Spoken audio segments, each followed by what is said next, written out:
These companies support the Thom Hartmann Program. They are HelloFresh, the #1 meal kit delivery service. More info at hellofresh.com, code TOM. CB Distillery, CBD for sleep and pain relief. More info is available at cbdistillery.com, code TOM. Ground News, a well-rounded perspective for news readers. More info at ground.news/Tom. Angie, for any project on your to-do list. More info at angie.com. Dinovite, a whole food supplement for your pet's immune system. More info at dinovite.com. And ExpressVPN, the VPN that just works. More information at expressvpn.com/Tom.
Our book today in the Thom Hartmann Book Club is Health Justice Now, Single Payer and What Comes Next by Timothy Faust. And this is from the introduction. A secret scream rings through America. It rings down the sterile fluorescent hallways of our hospitals. It rings over our rural towns and our native reservations. It rings through our prisons, the bellies of our great cities. It rings in our farms, in our fields, our streets, and our sewers, our bodies, and our blood. And we are cursed to never hear it clearly until, at last, we realize it has been our own mouth screaming and we are lost. A child born today inherits, in that secret, a new American squalor, the skeletal remains of the American cities, the bleached bones of the American suburbs. This secret is a birthright of continual exploitation, pumped for labor and drained of cash and then punished for the resulting suffering. Punished for being hungry, punished for being sick, punished for being pregnant, punished for being poor, punished for being black or brown, punished for being queer, for being unlucky, for being. At the base of that suffering is lodged a little truth, like a knot in the stomach. In America, sickness makes you poor, and poorness makes you sick. This is a book about that relationship and why it happens, and why it's unnecessary, and what we can do to fix it. The cosmic whirling of God's great slot machine has not determined that some people are fated to suffer while others flourish. We have the resources to take care of everyone, and yet we refuse to do so. Your medical debt and medical bills are unnecessary, but we have chosen to make them necessary. These are structural problems with structural causes, and many of them share roots in how we pay for health care. This is a book about health care and health finance. They are different. Healthcare is anything that helps you stay safe and healthy. It's a kind of freedom from and within your own body. Health finance is the method by which we as a country pay for that freedom and by which we decide who gets to have it and who doesn't. Healthcare is more than what happens to you in the hospital. Healthcare is whether your home makes you sick, or your food makes you sick, or your environment makes you sick, or whether you have enough money to afford the things that keep you healthy. In America, the structure of corporate health care has convinced us that some people deserve health care and some people don't. This is a book about that corporate health finance, about private insurance and private insurers. For half a century, they've convinced us that they're the only things that keep us or could ever keep us from the utter financial ruination of illness. They've sold us different inadequate insurance plans and persuaded us that this is a form of great liberty, while chipping away at our freedoms for profit and holding our bodies and our children's bodies hostage. This is a book about single-payer healthcare, a health finance model in which we pool our abundant collective resources to provide healthcare to all people. It is a common model across the world. As we will discuss in this book, we have the potential not just to enact a single-payer program in America, but to build the greatest healthcare program among any so-called developed democracy. Here is my profession of faith. I believe beyond any doubt that single-payer is demonstrably sound and imminently feasible. I believe a properly ambitious and well-structured single-payer program will do more than any other American social program of this generation to soothe the burns, to resuscitate the spirit, to nourish the moral will of the American people. I believe it will loosen the loathsome manacles of American health finance, an exploitative institution that profits by plundering from us our own bodily autonomy, and that anchors a larger exploitation that holds those whom we love as captive leverage to guarantee our servitude to abusive employers or domestic partners, to those who seek to dominate us both in the office and in the hospital. I believe this nation owes its people, whose labor has created its rich banquet, the safety and agency of healthcare.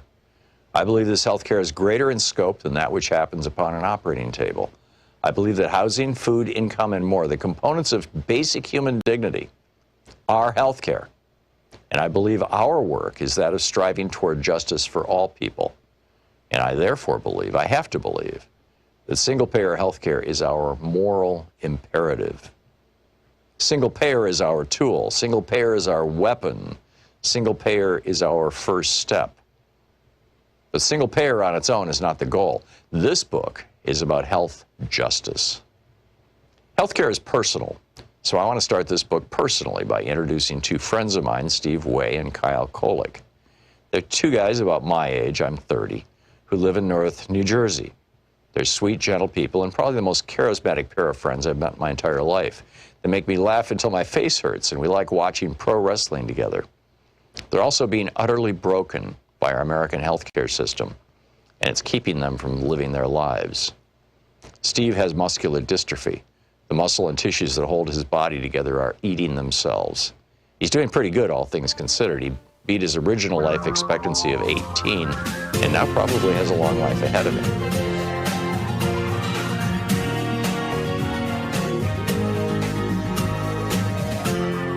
This is the Thom Hartmann Program.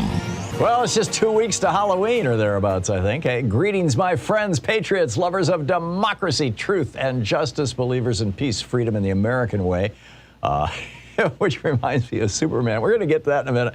We got a lot to talk about today. I want to start out with getting into right-wing news kills when used as directed. Seriously, and I think Colin Powell's death is a great example of this. Now that the right-wing media has arguably killed more Americans than has tobacco, I think it's time to consider a strategy like we use with cigarettes to balance their deadly lies and misinformation. I'll fill you in on that in a second. Our crazy alert is Superman abandoning the American way or becoming a man of the world. In our second hour, Dr. Eric Feigl-Ding is going to drop by. The latest on the pandemics, vaccines, variants, herd immunity, all kinds, just a full-blown update. And right-wing billionaires are telling Sinema and Manchin, but specifically Sinema, very publicly, to jump. And she's saying how high. She's now promoting Medicare Advantage, the whole Medicare Advantage scam. We'll get into that in our second hour. And in our third hour, I have an idea about how Joe Biden could get his agenda passed. It's not unique to me. Others have suggested it, most recently probably David Sirota over at his Daily Poster newsletter. But we'll dig into that in the third hour. I think it's a good step. But so to our topic of the day from the HartmannReport.com rant, right-wing media causes death when used as directed. 3 times yesterday, I was watching the news. Usually on Sunday mornings, Louise and I go out of our way to watch Fareed Zakaria in particular. But we watched or half watched, eating breakfast, sitting around talking, whatever. A couple of hours of TV news yesterday, and at least 3 times somebody wondered out loud. One of them was Alex Witt talking to Anthony Fauci on MSNBC. Why is it that these hospital workers, people who are actually watching people die, are refusing to get vaccinated. Why is it that 60 million Americans are refusing to get vaccinated? And everybody treats it like it's some kind of baffling question with no real easy answer. There is a really easy answer, and that is the right-wing media ecosystem dominated by Fox so-called news and social media and echoing, across 1,500 right-wing English language and a couple of hundred right-wing Spanish language radio stations across the country have decided that, people dying and being disabled is both profitable and politically advantageous for them. I mean, right up until January 20th, when Joe Biden became, who was inaugurated as president, it took over the White House. Well, actually, up until probably the first week of January, Republicans have been all over this. Oh, Donald Trump, he brought us the vaccine. Isn't he a wonderful guy? Yes, get out there, get vaccinated. It's a good thing. We put millions of dollars into that Moderna vaccine. It's a fine thing. You need to get vaccinated. Rupert Murdoch was first in line. He jumped the line, in fact. That kind of stuff. And then all of a sudden, as Joe Biden becomes president on January 20th, it's like, oh my God, I don't want those vaccines. Don't give me no vaccine. Don't give me no mask mandate, no vaccine. Why?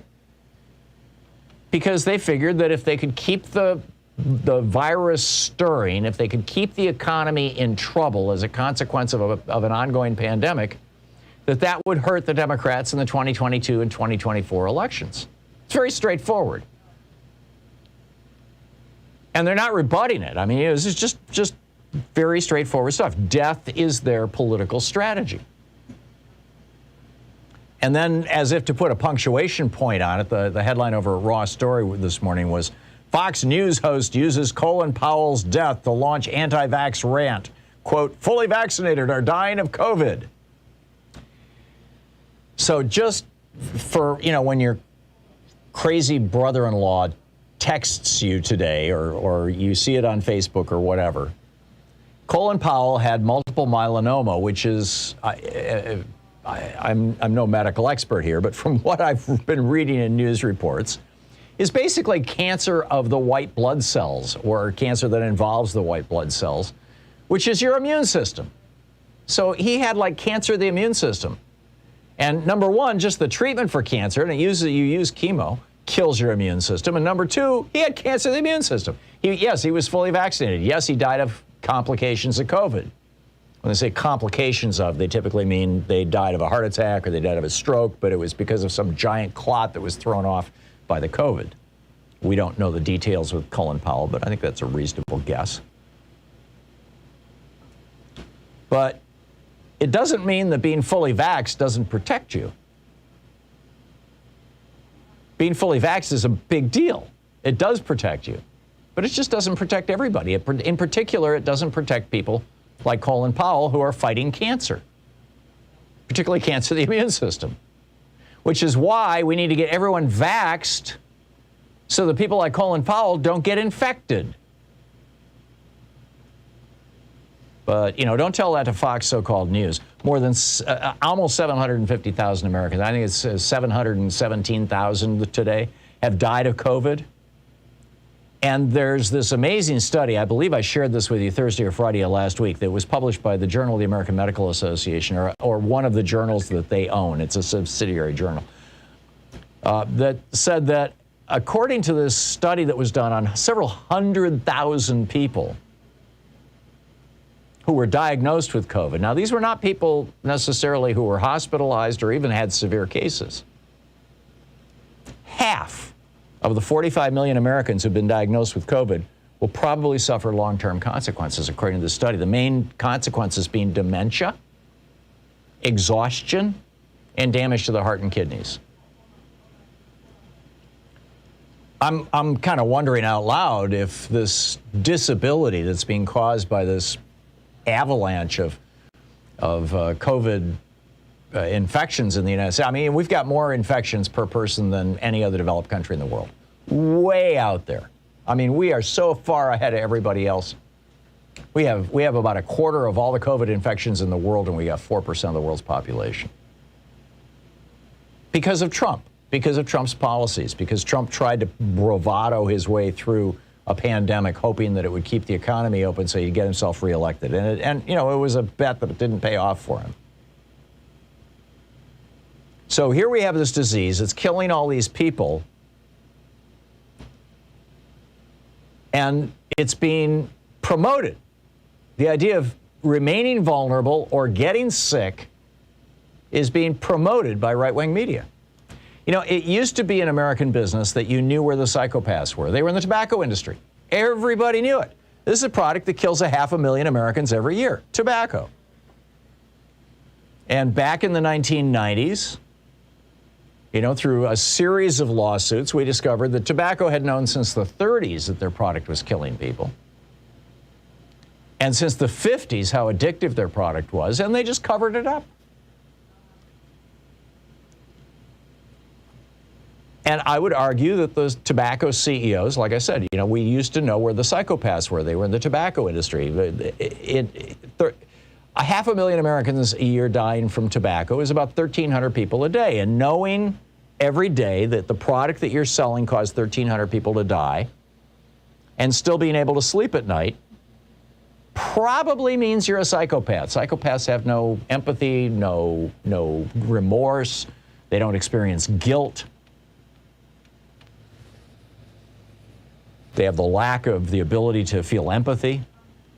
And here comes this report this week. The Hollywood Reporter interviewed the CEO of Fox News, who said, I sleep well at night.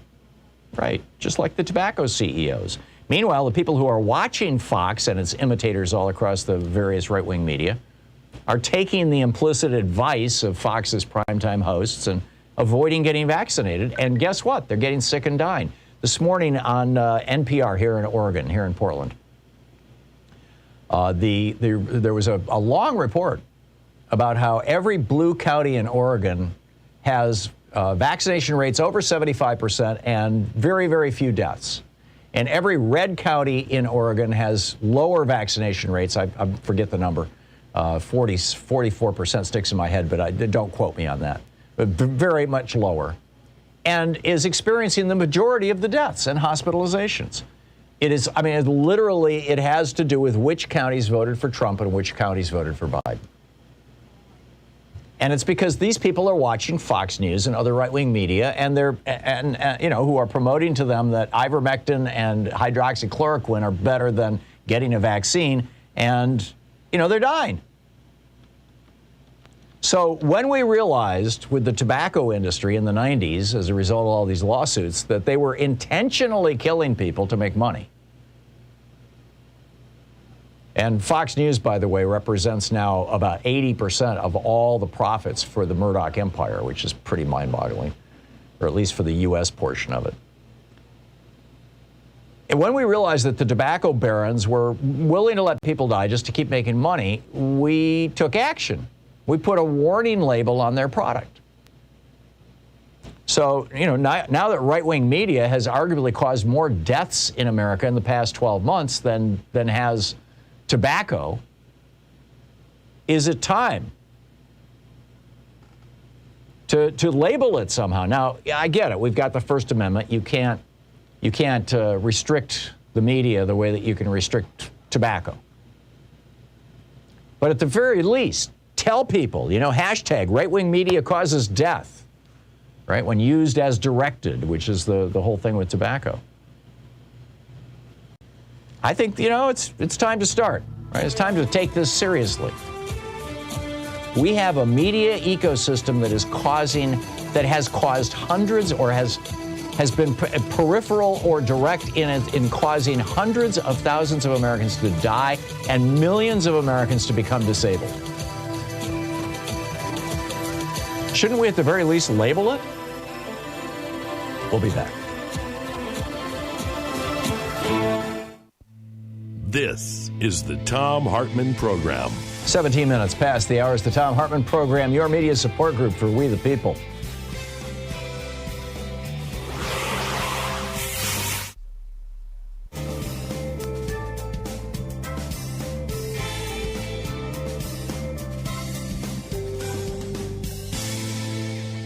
And welcome back. Bob in Desert Hot Springs, California. Hey, Bob, what's on your mind today? Hey, Tom, love your show. Thank you. You're welcome. You know, there's an old saying, money is the root of all evil. No, it's the love of money is the biblical phrase, but yes. Okay, fair enough. Has there ever been a time in our history when money has not been involved in politics? Because it's literally killing us. Yeah. You know, for the first 100 years or so, it was basically wealthy white men who were voting and who were running the political system. And to this day, it's, the majority of voters are wealthy white men and the majority of politicians. And, you've got reds. I mean, Texas hasn't been a majority white state for almost 20 years now. 2024 will be the first election in which the babies who were born who are not majority white will be voters in Texas. And yet the entire power structure of Texas is almost entirely white and male. So, no, I don't think there's ever been a time, but that doesn't mean that we shouldn't do something about it. And I would add, Bob, it's much worse now. We have tried to do things about this over and over and over again throughout our history, from antitrust laws to anti-money and politics laws. The peak of this was 1974 and 1975 when Congress, in the wake of the Nixon bribery scandals and the Agnew bribery scandals, passed just literally, dozens of pieces of legislation that sought to control money in politics and even funded national politics, fully funded national political campaigns. Jimmy Carter was the one and only guy to ever run for president on publicly funded, campaign funds and win. Right. And but the Supreme Court blew it up. So here we are. Bob, I got to move along, but thanks. It's a great question. Thank you. Holly in Santa Barbara. Hey, Holly, what's on your mind? I don't want to distract from your talking about health, but I was so your program on Thursday with Sarah Kendzior of Gaslight Nation about Merrick Garland. I hope that you will follow up on that in the coming weeks about the Department of Justice. Yeah, this is something that President Biden needs to do something about. It's something that is not subject to the will of the people. No, I understand, but I want you to talk more about it in the coming weeks.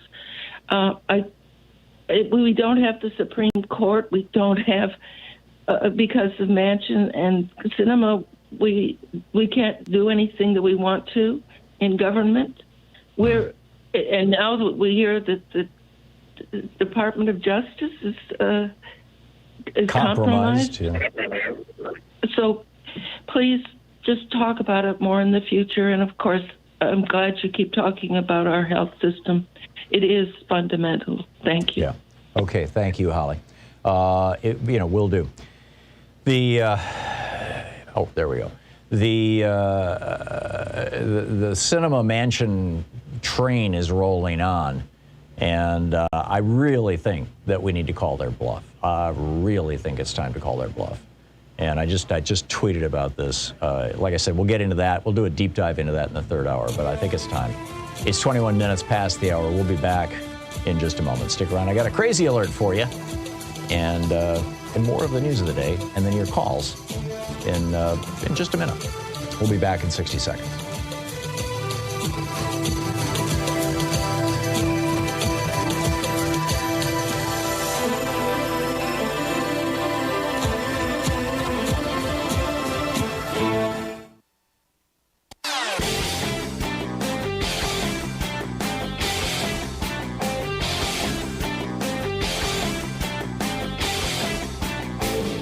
Share the Thom Hartmann Program with your friends. We're available on SiriusXM, Free Speech TV, Pacifica, commercial stations nationwide, YouTube, Twitter, Facebook, on the Thom Hartmann app, and you can even tell your smart speaker to listen to the Thom Hartmann Program.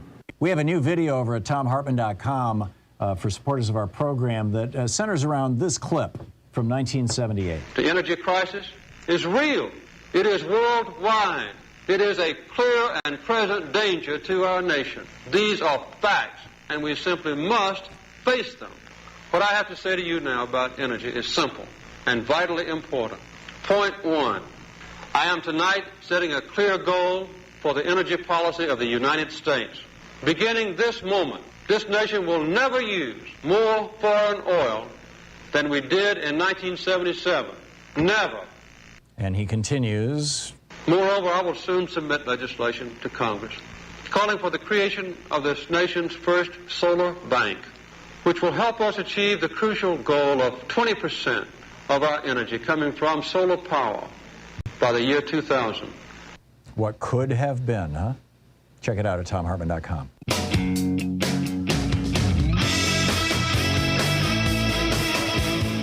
And welcome back. Oh, it's scary. Fox, this is our crazy alert for the day. Fox News hosts are reacting in terror because Superman has become a man of the world. You know, the motto, Superman's motto used to be truth, justice, and the American way. And now it's truth, justice, and a better tomorrow. Now, why would they do that? Because they want to sell their movies. This is for the movie, not for the American TV show or the American comic book, because they want their movies to be viewed in countries other than the United States as well. This is not rocket science. This doesn't even take a high school education to figure out. But it has totally befuddled the people over at Fox News. On Fox News, Fox and Friends yesterday morning, they just melted down. The co-host, Rachel Campos Duffy, she says, I think these corporations are looking at, the future, which are our children. And they know that so many of them aren't being taught to love America. Oh, that's what it is. This is part of that grand conspiracy, along with the war on Christmas, by corporations in America and liberals to convince children that America is a terrible country, along with critical race theory, right? No, America's not a terrible country. America's pretty good. We're kind of screwed up in some ways, but we've done a lot of good throughout history. We've done a lot of bad throughout history. We just need to acknowledge it and get on with making the country better. But no, that doesn't work in Fox world. That doesn't work in right-wing media world. Right-wing media world, it's bow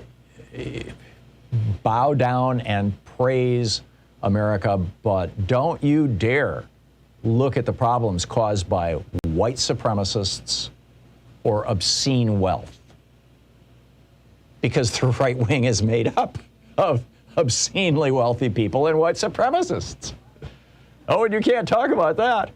And if you do talk about it, it means you're anti-American, don't you know?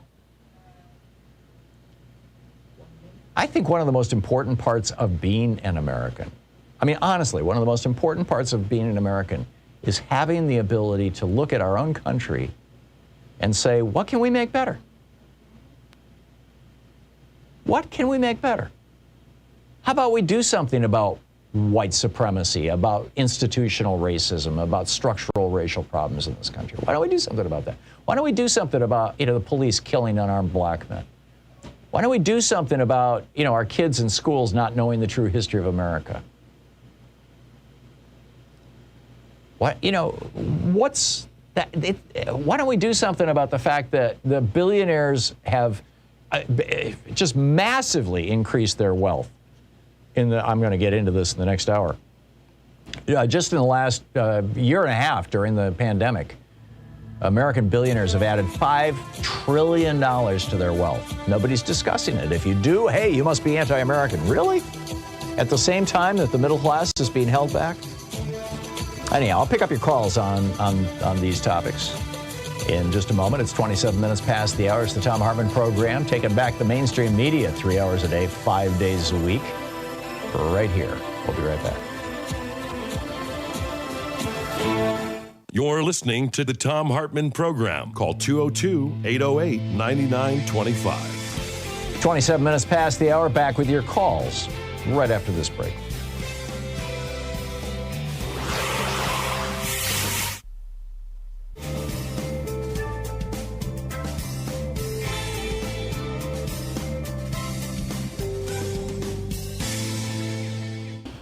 Our book today in the Thom Hartmann Book Club is The Case Against George W. Bush by Stephen C. Markoff, with a foreword by Richard Clark. This is from the foreword. For some Americans, George W. Bush looks good by comparison to the incumbent, Donald Trump. In his post-presidency, Bush has devoted himself to worthy causes and acted in a bipartisan manner. The 43rd president should, however, be judged not by comparison to America's worst president, nor by what Bush may have done after leaving office. He should be evaluated for his actions in office, his nonfeasance, misfeasance, and malfeasance. This volume from Stephen Markoff provides the evidence for such an evaluation. You can judge for yourself. For me, there is little doubt. I, unfortunately, witnessed Bush and his administration make many of their most cataclysmic decisions. I was in the room when some of them occurred. When in December 2000, the Supreme Court of the United States decided on a 5-4 vote that George W. Bush would become the 43rd president, I was the Special Assistant to the President for National Security and National Coordinator for Security and Counterterrorism for President William J. Clinton. I anticipated leaving the White House on January 20th, 2001, when the Clinton presidency ended. However, I was asked by the incoming administration to stay on for an unspecified period because, as it was explained to me, there was no one on Bush's incoming team who knew much about terrorism or who wanted my job. Departing Clinton administration officials stressed to the newly arriving Bush team and to Bush himself the importance and urgency of dealing with the al-Qaeda terrorist threat. Indeed, the Clinton administration had developed an extensive series of further steps to combat al-Qaeda that it would have taken had it continued in office, or indeed had Vice President Al Gore assumed office in 2001. Within days of Bush's inauguration, I asked for an urgent meeting at the cabinet level to review both the threat and the plan to ratchet up the measures against al-Qaeda. No such meeting occurred until a week before 9/11, and that meeting was inconclusive. From January 2001 through the second week in September, Bush personally received frequent intelligence warnings that al-Qaeda posed an imminent threat. He convened no meetings to address the issue.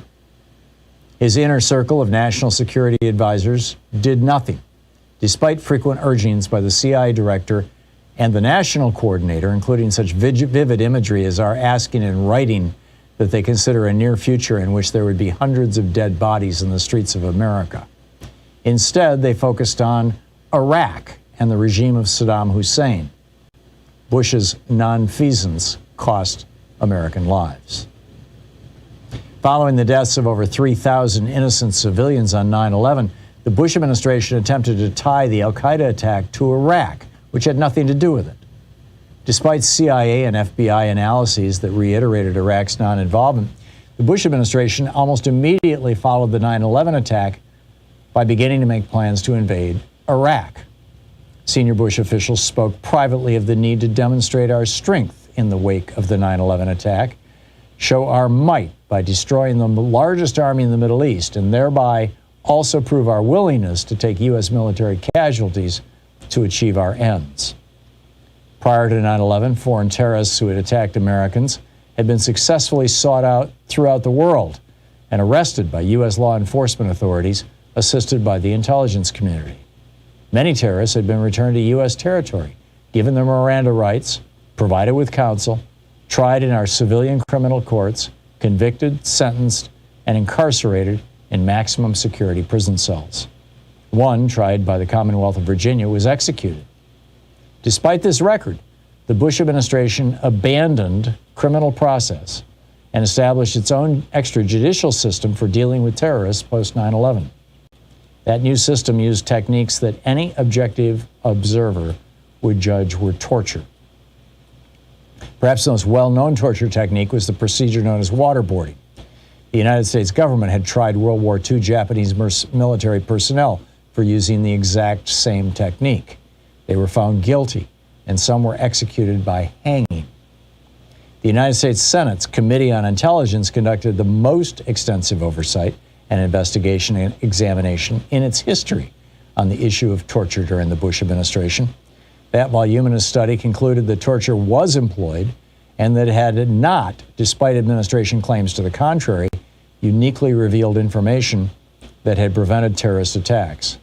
To the contrary, it showed that tortured prisoners unable to satisfy their interrogators with information that the terrorists did not know, instead guessed at what kind of story would stop the torture and then fabricated information of the kind they thought their prosecutors wanted to hear.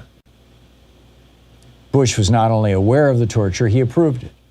His role in giving authorization for such acts can rightly be considered criminal malfeasance, as should his orders to invade Iraq.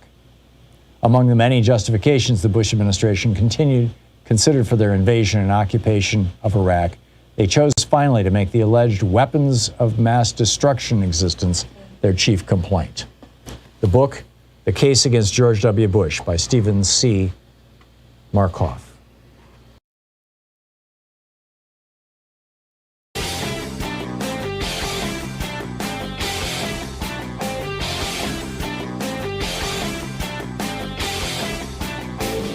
Missed my opening rant today? It's usually published over at HartmannReport.com, where you can read it and share it with your friends for free. Check it out, HartmannReport.com.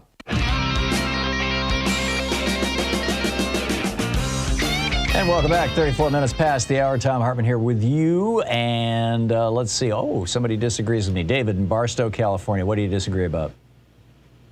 Okay. I work every day. I make about $40,000 a year, not much. I can't afford my gas. I can't afford my groceries anymore. Everything's gone up in price. I can't find a car. And you're talking about white supremacy? Where? I'm looking out of my car. Where are they? Where are these white supremacists?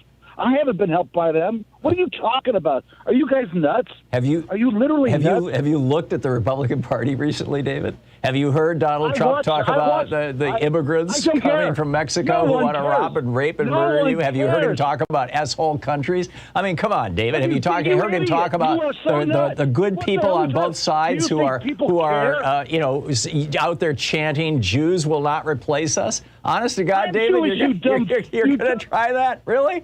Don't even bother, David. Linda in Los Angeles. Hey, Linda, what's on your mind today?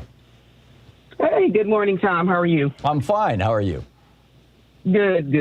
Well, I just wanted to, you were talking about the labeling on cigarettes and the warning labels. And, I mean, I don't smoke. I think the warning labels are there just as the warning labels are on alcohol. I think we tend to give more attention to cigarette smoking than we do alcohol. And in all reality, they are both deadly. And of course, because we live in a capitalist country, we're going to continue to allow people to do both of those things because it's a free world. But I think, quite frankly, alcohol does, if not more damage, because of what it does over time, what it does to families, what it does on our highways and byways. I think they're both deadly. So Linda, let me extend your logic then. I mean, yes, alcohol kills 50,000 Americans. Tobacco kills around 490,000 was the estimate I got off the CDC website yesterday afternoon. But I agree with you. Alcohol probably destroys far more than 500,000 families every year. And absolutely. Not just who it kills. Yeah. I mean, it kills. No, I'm agreeing with you. And both of those warning labels came out of the Surgeon General's office. So here's the question.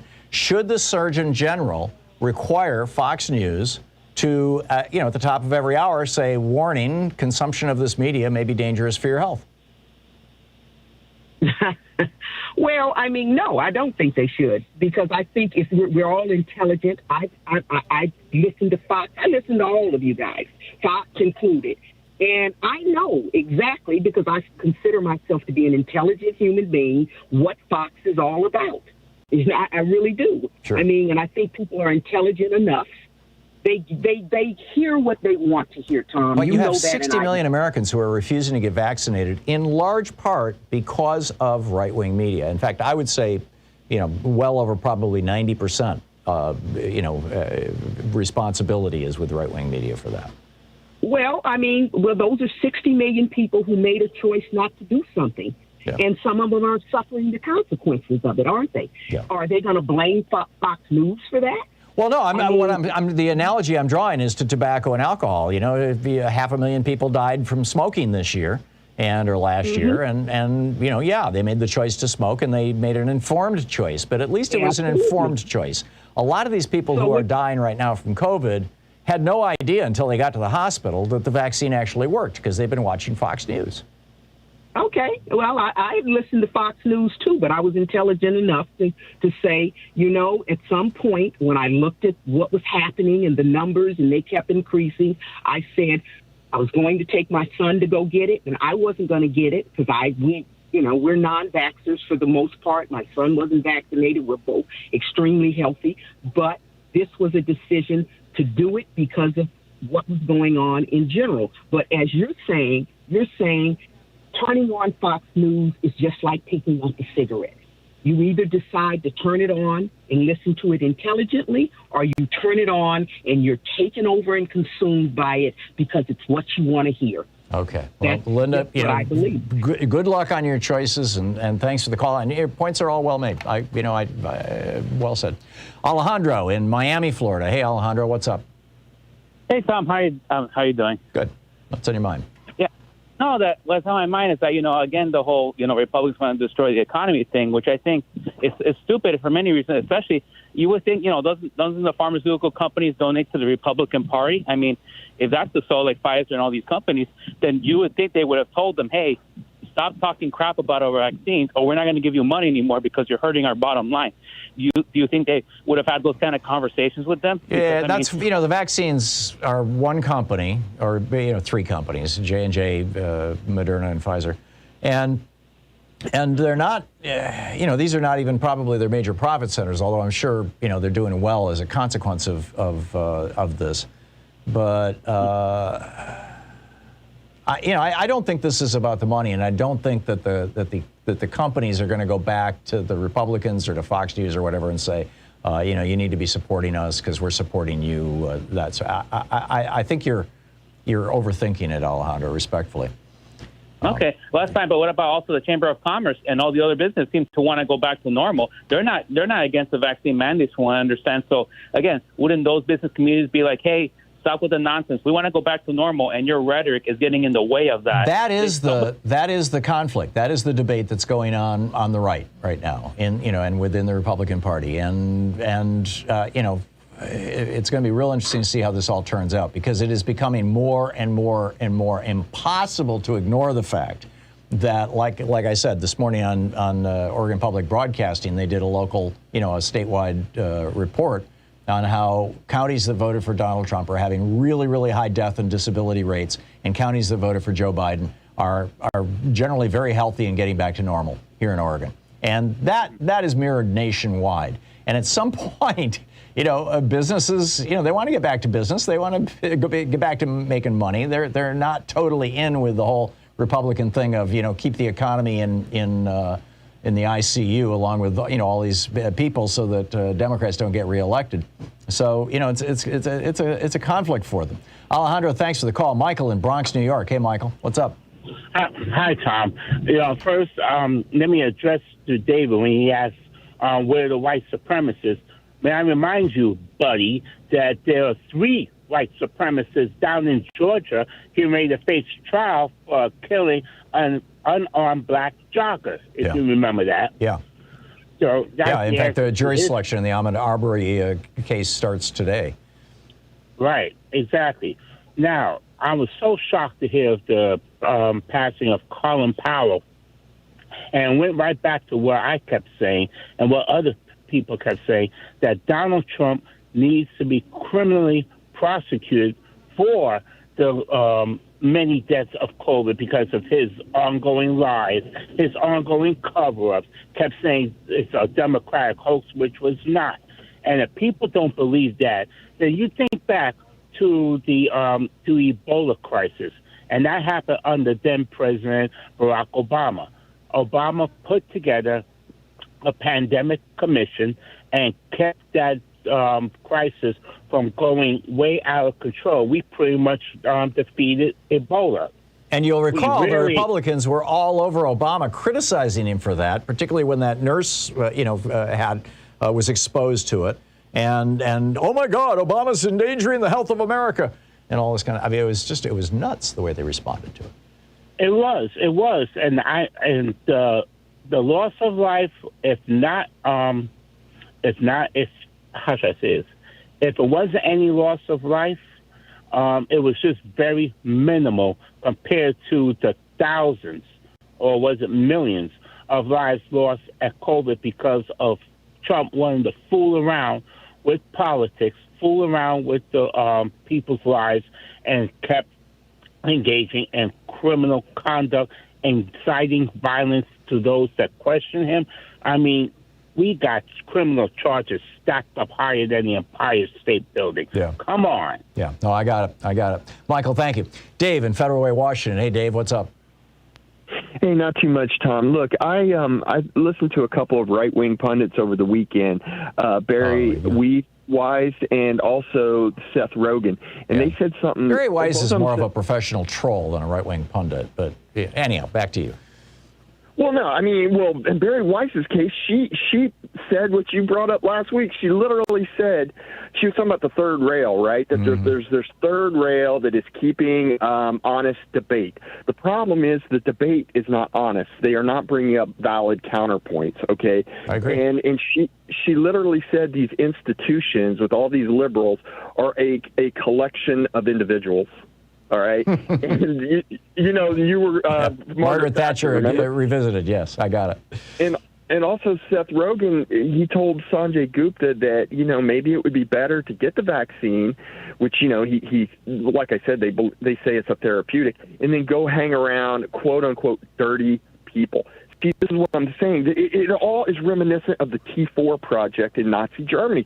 I know, and I don't blame you. I know the Nazi thing is sometimes counterproductive, but that's what the T4 project did. They convinced people that these pro-government Nazi scientists know they have evidence that Jewish people are half rodent and stuff like this. And it sounds ridiculous, but you can't really, it is hard to not be influenced by stuff like that. Yeah. No, I get it, Dave. And Trump's rhetoric, back to our white supremacist friend, Trump's rhetoric was basically, these people are not human, right? Vermin. They are not human. And, that's the beginning of a very, very dark road to travel down. We'll be right back.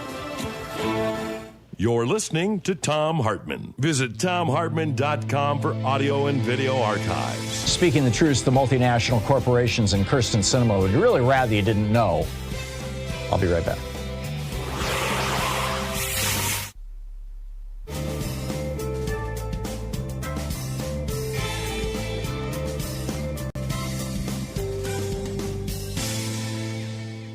And welcome back. Rob in Mount Iron, Minnesota. Hey, Rob, what's on your mind today? Got a few things, Tom. It's where long time no talk. Thanks for answering the phone call. It's where you had a caller last week, Rob, and it's where you had a David just a little while ago, and you asked the question, how do you answer to these people when they are reacting like complete idiots? It's where these people they are completely mentally ill. Yeah, well, some of them probably are. I mean, by definition. But others are just brainwashed people who are very passionate in believing what they have, been told to believe by right-wing outlets like Fox. And at the same time, it's where, yes, it's. I'm sorry about General Powell dying, but at the same time, it's where this guy lied us into Iraq. No WMDs. Yeah. Thousands of American lives were lost. Hundreds of thousands of Iraqis. Trillions of dollars.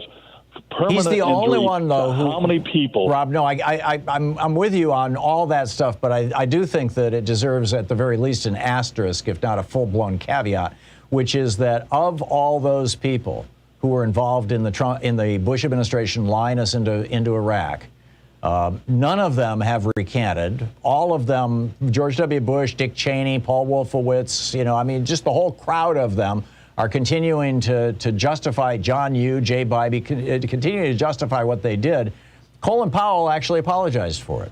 I mean, it wasn't, you know, a noble thing that he did, and according to his aides, what he was given from Scooter Libby was a hell of a lot worse. Hundreds of people died under Trump because of COVID. That was completely unnecessary. Yes. You know? Yeah, but Colin Powell had nothing to do with that. When you had President Obama, was there any, you know, a Democratic president, did he ever cause something like Bush or Trump? No. Hundreds of thousands of dead. No. You know, I mean, he continued the Iraq and Afghanistan wars, which was unfortunate. But I think that was more of an act of, you know, that was more momentum than volition. Thanks for your time, Tom. Yeah, thank you. Good talking to you. Mike in Clinton Township, Michigan. Hey, Mike, what's on your mind? Yes, Tom. One of the things about living in Clinton Township, Michigan, which is just north of Detroit, we get to listen and watch to Canadian Broadcasting Company outlets. Mm-hmm. And my wife was watching a program on Canadian TV, and up comes this ad. Listen to the new podcast from CBC, How Right-Wing Radio Took Over American Democracy. Really? And yes. And so I listened to it last night, and it absolutely blew me away. Wow. This is a new 6-part series that explores how right-wing radio took over American democracy. If you Google, this is by Justin Ling, L-I-N-G, who is a journalist with CBC. Right. And he's part of what's called the Flamethrowers. So if you Google Flamethrowers, Justin Ling, CBC, democracy, you should be able to pull it up. But I'm writing it down as you speak. Yep. Justin Ling, L-I-N-G? Yes, L-I-N-G, Cool. CBC. I will do it. Thank you very kindly for that, Mike. I do appreciate it. It's amazing hanging out with some of the best educated people in the world. Thank you. Through the School of Hard Knocks, right?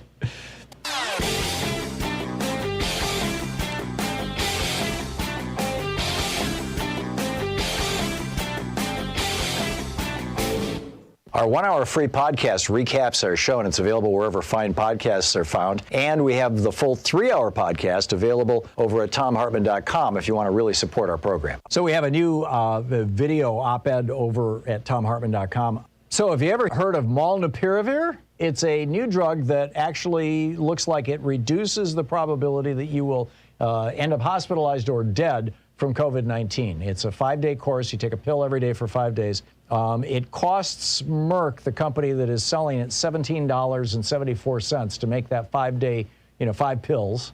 And they are selling it to you and me, to the federal government, for $712 per 5 pills, per, treatment course. And you say, what?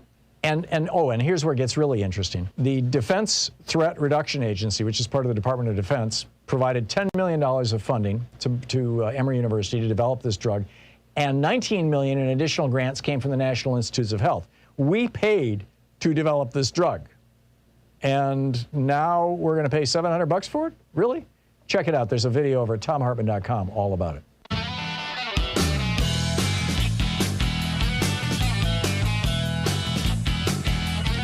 Well, welcome back. Thom Hartmann here with you and Paul in Lexington, North Carolina. Hey, Paul, what's on your mind? Yes, Tom, I'll make this very brief and very quick.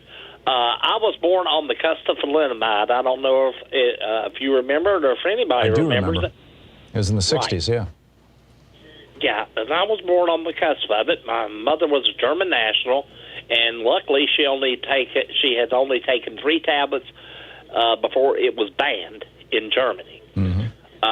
What had happened was I did receive a few birth defects, but nothing compared to what the thalidomide babies of the 60s and late 50s received. I'm in my late 60s now, and I still I wound up having concave ribs. I was born with 1 testicle, et cetera, et cetera, et cetera. Sure. But the point I'm trying to make is this: if anybody in this world had a question of the CDC's confidence and ethicity in what goes on with medications and what goes on with vaccines, it should be me. I'm surrounded by vaccine deniers. Me and my wife both have taken the full Moderna 2-course treatment and the full Moderna. We jumped ahead and got the full Moderna booster. Mm-hmm. And good on you. I do not understand these people who are willing to die on this hill.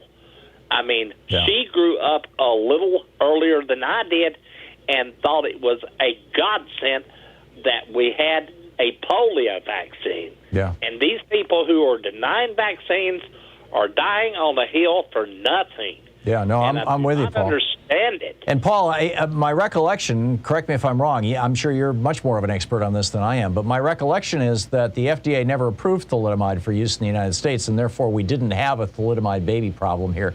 That was in Europe, and it was because the rabbit studies showed that everything was good, but the human cell line studies indicated it may be a mutagen. Am I misremembering?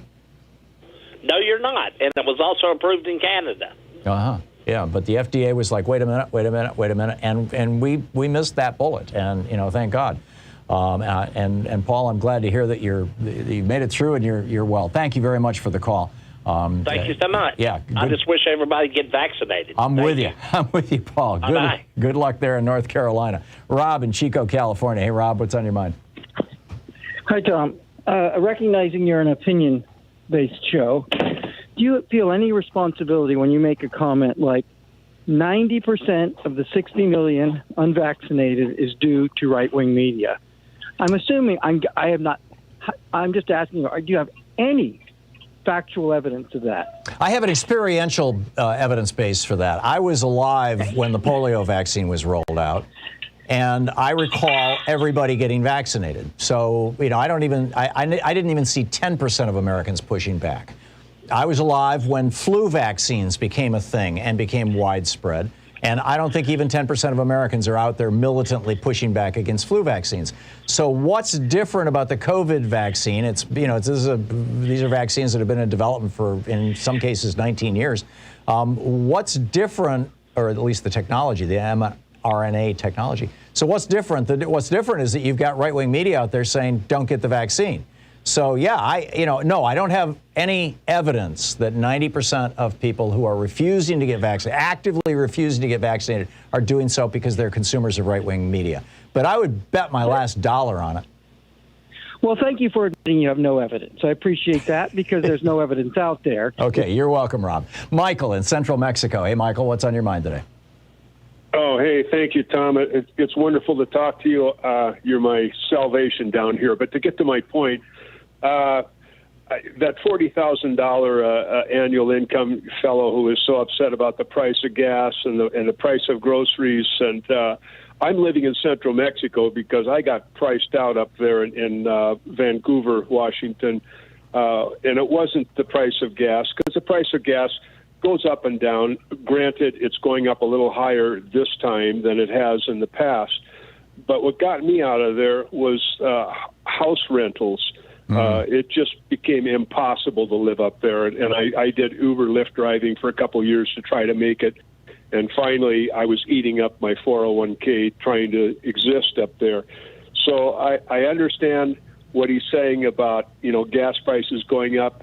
I don't think that's such a significant factor as is other things. And food, food is going up. I just brought back a chunk of Tillamook cheese for $8 or something, used to be $5. Yeah. So food is going up.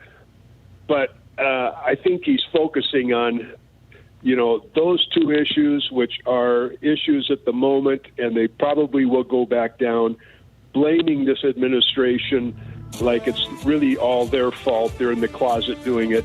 Right. And anyway, and I appreciate your hitting him on the white racist. He doesn't see it. He's blind as a bat. So Thank you, Tom, for what you do and the message you give. Thank you, Michael. Yeah, and the not having to see racism is the central benefit of white privilege. I mean, and Michael, thank you for the call. We'll be right back. You're listening to Thom Hartmann.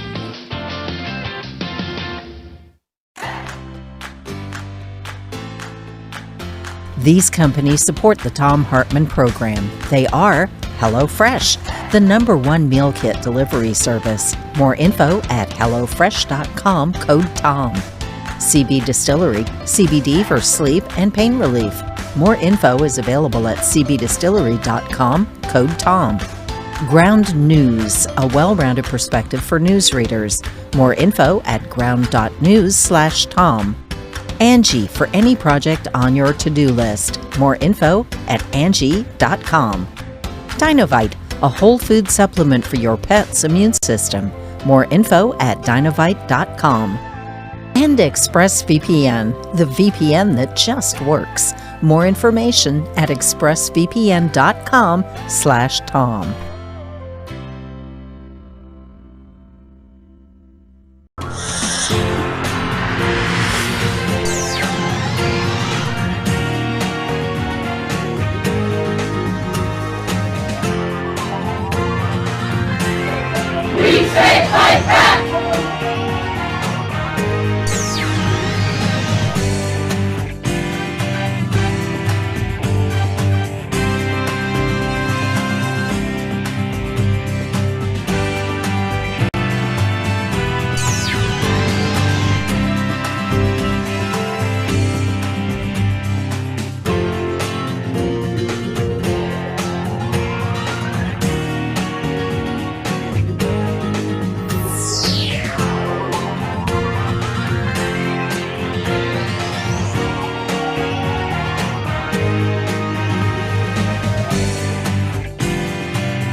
Our book today in the Thom Hartmann Book Club is Homewreckers by Aaron Glantz, a Pulitzer Prize finalist. The subtitle is How a Gang of Wall Street Kingpins, Hedge Fund Magnates, Crooked Banks, and Venture Capitalists suckered millions out of their homes and demolished the American dream. It's quite a subtitle. This is from chapter 21, titled Triumph of the Homewreckers. Donald Trump took the oath of office on a chilly Friday morning, delivering an inaugural address that promised an end to the corruption and impotence that had widened America's historic wealth gap. He understood that his victory had been propelled by harnessing the public's rage and envy at having been left behind in the economic recovery, and that he promised that he would not forget it. Evoking FDR's famous Forgotten Man speech from 1932 that promised to prioritize the needs of, quote, the man at the bottom of the economic pyramid, Trump declared, quote, the forgotten men and women of our country will be forgotten no longer. Politicians had prospered, he said, but jobs had evaporated, factories closed. Quote, the establishment protected itself, but not the citizens of our country. Their victories have not been your victories. Their triumphs have not been your triumphs. And while they celebrated in our nation's capital, there was little chance to celebrate for struggling families all across our land. This all changes, starting right here and right now, Trump proclaimed. Because this moment is your moment. It belongs to you. This is your day. This is your celebration. End of quote. The moment, however, belonged not to the great mass of struggling Americans, but to the new president's most ardent supporters, flamboyant businessmen who profited off the pain of the housing bust and were now poised to steer the ship of state for at least the next 4 years. As Trump reached out his hand and swore to preserve, protect, and defend the Constitution of the United States of America, his close friend and inaugural committee chair, Tom Barack, stood behind him, smiling in a blue scarf and black overcoat. Afterward, Barack and Trump embraced at the U.S. Capitol's inaugural platform. The homewreckers had arrived. Barack didn't take an official position in the Trump administration, reportedly turning down an offer to be White House Chief of Staff, Treasury Secretary, or Ambassador to Mexico. Roger Stone told me he could have had any position he wanted, but working for the government would have meant making a lot less money. I don't think he has the belly for public service, Stone observed. Other homewreckers had no such qualms. If they changed the rules of the game now, they could make more money later. Steve Mnuchin, by now dubbed the foreclosure king by his critics, was confirmed as Treasury Secretary. His top deputy at One West, the bank, Joseph Otting, became the nation's chief bank regulator, the comptroller of the currency. Wilbur Ross, the bankruptcy tycoon who bought Florida's Bank United, became the Commerce Secretary, charged with everything from negotiating trade deals to overseeing the U.S. Census. Steve Schwarzman, the chairman of Blackstone, became chair of the White House's Strategic and Policy Forum, a group of business leaders who were to meet regularly with Trump. Jamie Dimon of J.P. Morgan Chase was named vice chair. Though the group disbanded over the summer after Trump's statement that bigotry and violence on many sides were responsible for a white nationalist's killing a counter-protester in Charlottesville, Virginia, Schwarzman, along with Barack, is said to be among a small group of outsiders, including Sean Hannity, who are put directly through to the president rather than being routed through the normal communications channels. Hannity reportedly chats with Trump nightly. Schwarzman has flown on Air Force One. On February 12, 2017, less than a month into Trump's presidency, while the commander-in-chief was dining with Prime Minister Shinzo Abe of Japan at his Mar-a-Lago golf club, Schwarzman threw a massive 70th birthday bash at his Four Winds estate, barely a mile and a half away. This time, neither Donald nor Melania Trump could make it, but daughter Ivanka and son-in-law Jared Kushner did, along with Mnuchin, Ross, and a who's who of high finance and culture, from Henry Kravis, co-founder of the hostile takeover firm Kohlberg Kravis Roberts, to the fashion designer Donatella Versace. The party featured live camels, trapeze artists, fireworks, and a gondolier.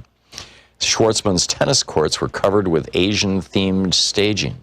The man who'd hired Patti LaBelle to sing Happy Birthday for his 60th was serenaded by Gwen Stefani on his 70th.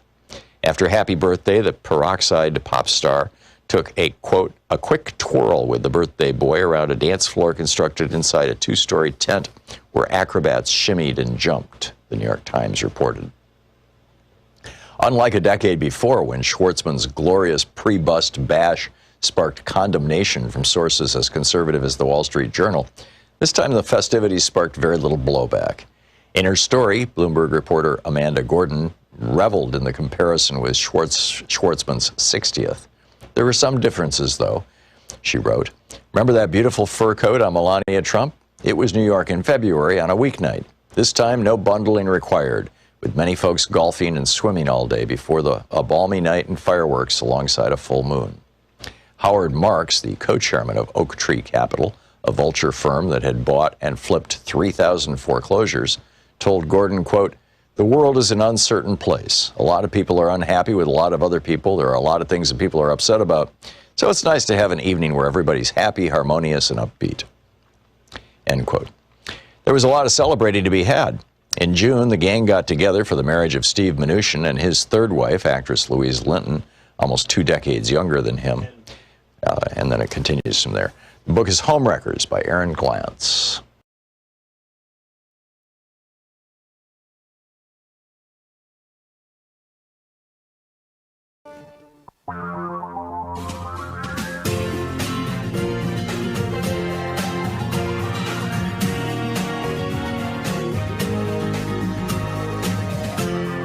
This is the Thom Hartmann Program. And welcome back. Thom Hartmann here with you. And by the way, apropos of a caller in the last hour, I said I was just speaking off the top of my head. I said I'm guessing that 90% of the vaccine hesitancy out there is being driven by right-wing media. And this guy called and said, "Do you have any evidence of that?" During the break, Nate, in fact, found it. The Axios Ipsos tracking poll that found that of people who use MSNBC or CNN as their principal source of news, 83% are vaccinated. Whereas people who use Fox News as their principal news source, it's 62% of adults who are vaccinated. So that's a 21% spread, which is pretty substantial. So let's do a deep dive into all this stuff with our old buddy, Dr. Eric Feigl-Ding, the epidemiologist and health economist. He's a adjunct senior fellow with the Federation of American Scientists, formerly a faculty member and researcher at the Harvard Medical School and Harvard T.H. Chan School of Public Health. His website is fas.org. That's fas.org. The principal way to follow Dr. Feigl-Ding, or at least how I do, is on Twitter. Dr. Eric Ding, E-R-I-C-D-I-N-G is his Twitter handle. D-R E-R-I-C-D-I-N-G is his Twitter handle, or FAS Scientists for the Federation of American Scientists. Dr. Feigl-Ding, welcome back. Before we dig into things, Can you give us a kind of an overview of exactly where we're at? There's been speculation here in Oregon from the Oregon health officials that we have passed the last great wave, and that probably by the end of the year, December 26th actually was the date that they put their finger on, that this state would have hit herd immunity between vaccinations and infections. What say you about that, and what's the national scenario? I think we're overly optimistic because although cases are dropping, I want to remind people that during a drop, twice as many people are going to die over the whole course of the wave, and only half of them die in the build up to the wave, first of all. And second of all, we're going to have another wave. In certain ways, respiratory viruses like flu actually are worse in the winter months and lowest in August and September. Yet we had, in August, September, already a really, really bad surge. A flu? So winter is coming still, and so we're still going to have another wave because we have vaccines are waning, boosters are not being rolled out yet, kids are not vaccinated yet, and altogether, it puts together a perfect storm. And as you mentioned earlier, a lot of people are not vaccinating among Fox News viewers and other people in the South. And that's really frustrating because those people are, in certain ways, if you think about it, they're not mixing with the vaccinated people. They're oftentimes in their own little bubbles and still super spreading it in their bubbles. So we're not out of the woods, and I think the worst is still potentially yet to come with one more wave during the winter. Yikes. So what's the latest on everybody getting the booster? I'm over 65, so I got my booster last week, in fact, a week ago today. But, I work with people who aren't over 65. We're all vaccinated more or less around the same time, spring of last year. And they can't get boosters. What's the deal? Well, first of all, you actually can get boosters if you're under 65, if you work in a high-risk occupational setting, or if you're high risk yourself. So high exposure settings, such as teachers, and in many ways, your doctor, it's at your doctor's discretion whether you can get it based on your occupational. So you can, but it's very confusing. And I think in many countries, Israel is giving it, basically, you're not fully vaxxed until you're triple vaxxed for everyone over the age of 18. Right. And I think that's honestly a better approach. Look, the transmission is still the problem because waning it's not like a cliff that you hit 6 months and all of a sudden the waning starts. The waning already starts around month 3, and it progressively gets worse by month 4 and 5 and 6. It's just where we're arbitrarily saying, month 6, we should get boosters. But, the transmission risk is still there.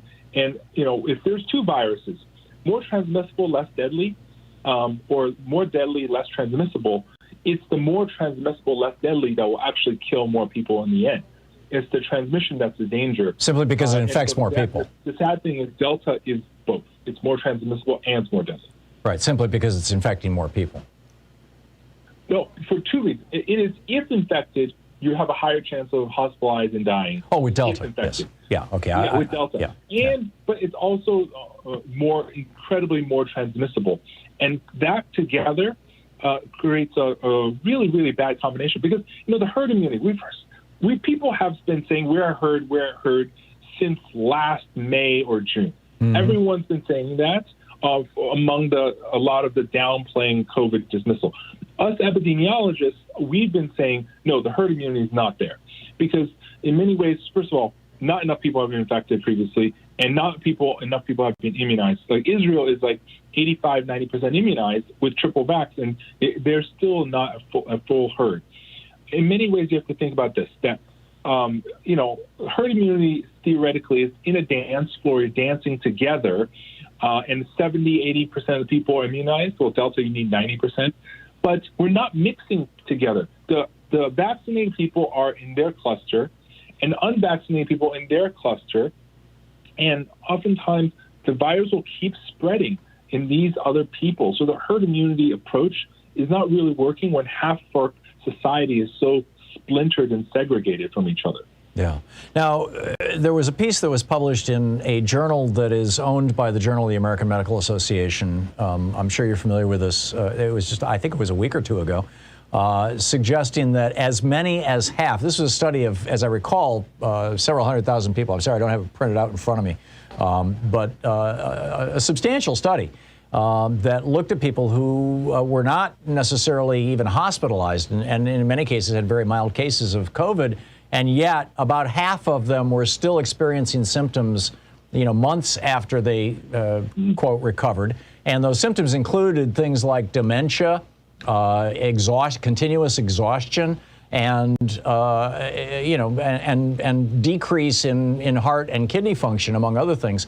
How extensive is the disability associated with having had COVID? I mean, we've got roughly 50 million Americans who have had COVID now. How many of those people are disabled? Does that have anything to do with why employers can't find employees right now? I mean, do we have people who are out of the workforce because, they just walking out to the car gets them out of breath?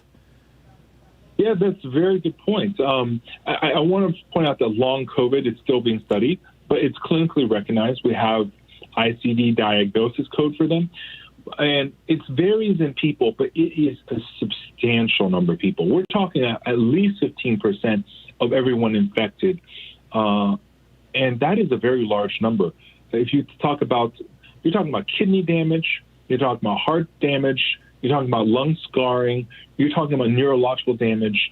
In one study in the UK of 80,000 people, 13,000 of which were infected, they actually found that if you're hospitalized and intubated and survive, assuming you survive, you lose about 7 points of IQ equivalent.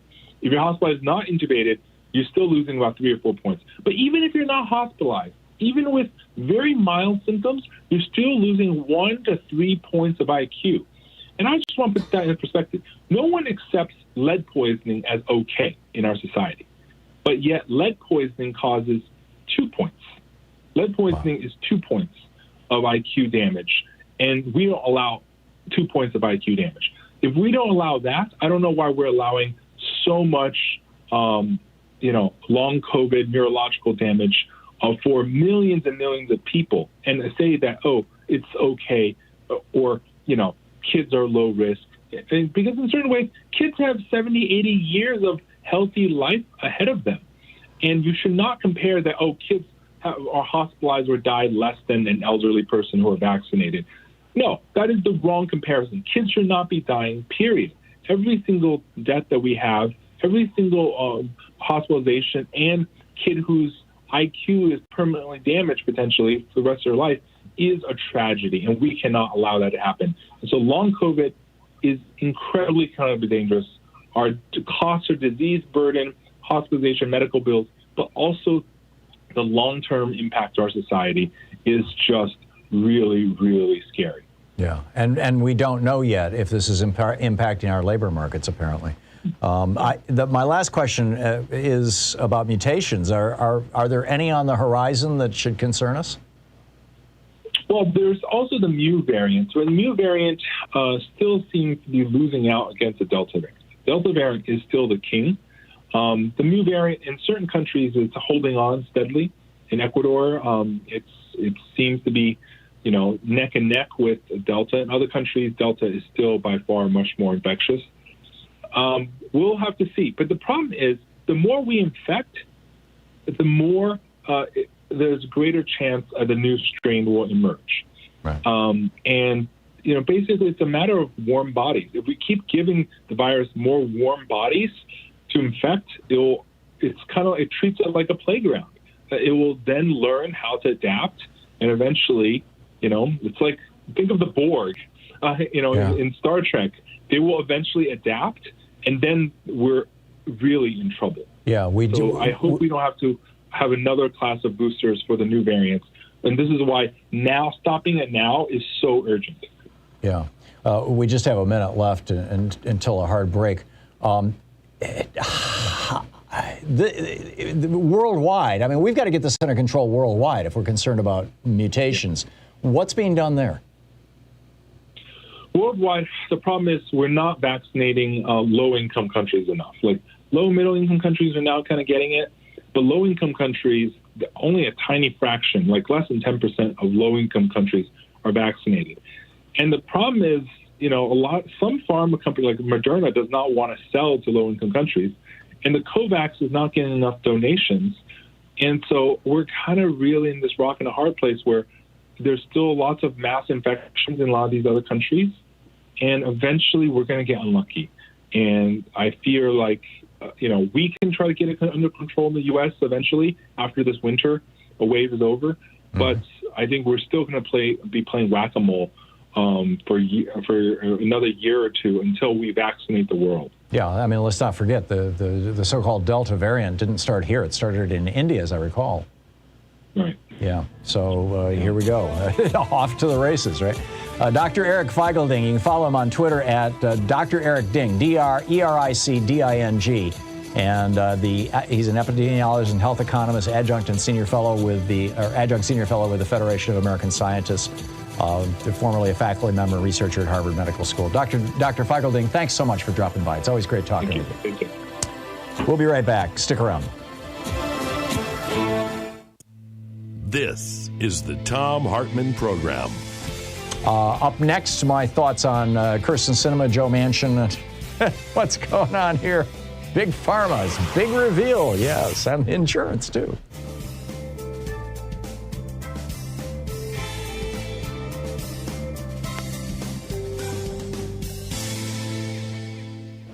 And welcome back. Teresa in Willits, California. Hey, Teresa, thank you for watching us on YouTube. What's on your mind today? I have two unrelated points, but one, I kind of thought it was ironic that Trump didn't make the Forbes 400 list. Right. Because he supposed to be this great businessman that he loses money owning a casino, but that's like one of the big lies is, he's such a great businessman. His followers just really tout that all he's the a great time. thief And it's like, and hustler. Such a lie. So the other point was about what you were talking about this morning about Fox News, and I noticed back during Clinton administration and Bush administration that I could not communicate with my family very well, and I couldn't figure out why I couldn't talk to them anymore. And they're totally down that rabbit hole. The Fox News rabbit hole? They all watch Fox News. I'm the only Democrat in my family. It's just really uncomfortable. And I didn't understand it until I watched a documentary called Outfoxed. Mm-hmm. And it's very good. It explains a lot about how Fox News, brainwashes you with words and punctuation and repeating the same thing over and over. It's really a brainwashing. And I think maybe a class action suit is the way to, all these people who have relatives who died from COVID because they totally believed that they shouldn't get the shot because of things that they say on Fox News. Mm-hmm. Maybe that's a way to make Fox accountable for what they're doing. That's interesting. There have been a couple of lawsuits around what they're suing now is like school boards saying that you're refusing to enforce mask mandates and therefore my kid got sick and he's now damaged for life and therefore I'm going to sue you. That kind of thing. But right. I haven't seen the kind of lawsuits you're specifically talking about. But hey, in America, anybody can sue anybody for anything. And so, watch this space. It's an interesting point. Thank you, Teresa. Tom in Huntington Beach, California. Hey, Tom, what's on your mind? Hey, Tom, good to hear from you. I'd like two quick points. The first one is everyone seems to have forgotten. Last year, Fox lawyers went to court to limit their liability to COVID by explaining, and the judge agreed that any sane, reasonable human being who listens to Tucker Carlson should not believe one word he says. That was their argument. The judge agreed. That's how they're limiting. You're absolutely right. Their life. You're absolutely right. Yeah, and then the second thing is I heard this on NPR, an Army Ranger, white, 2 tours in Afghanistan, went to a Trump rally. And they started by saying, hey, welcome home and thank you for your service. So 10 minutes into it, he raised a flag that said, no more empire, no more racism. And he was immediately attacked. Of course. From behind. Hit in the head numerous times and had to get out of there. And it apparently appears that even if you're a vet, you've got to add a couple statements to be worthy of a Trump rally. One, that they're backed by God, and two, that all the people they're fighting are human scum. Yeah, no, it's a cult, Tom. There's no other way to describe it than that it's a cult. And people in cults are there because they have been brainwashed. And there is this extensive national brainwashing program going on right now all around us. And I don't think it's a conspiracy nut thing to say. We'll be right back.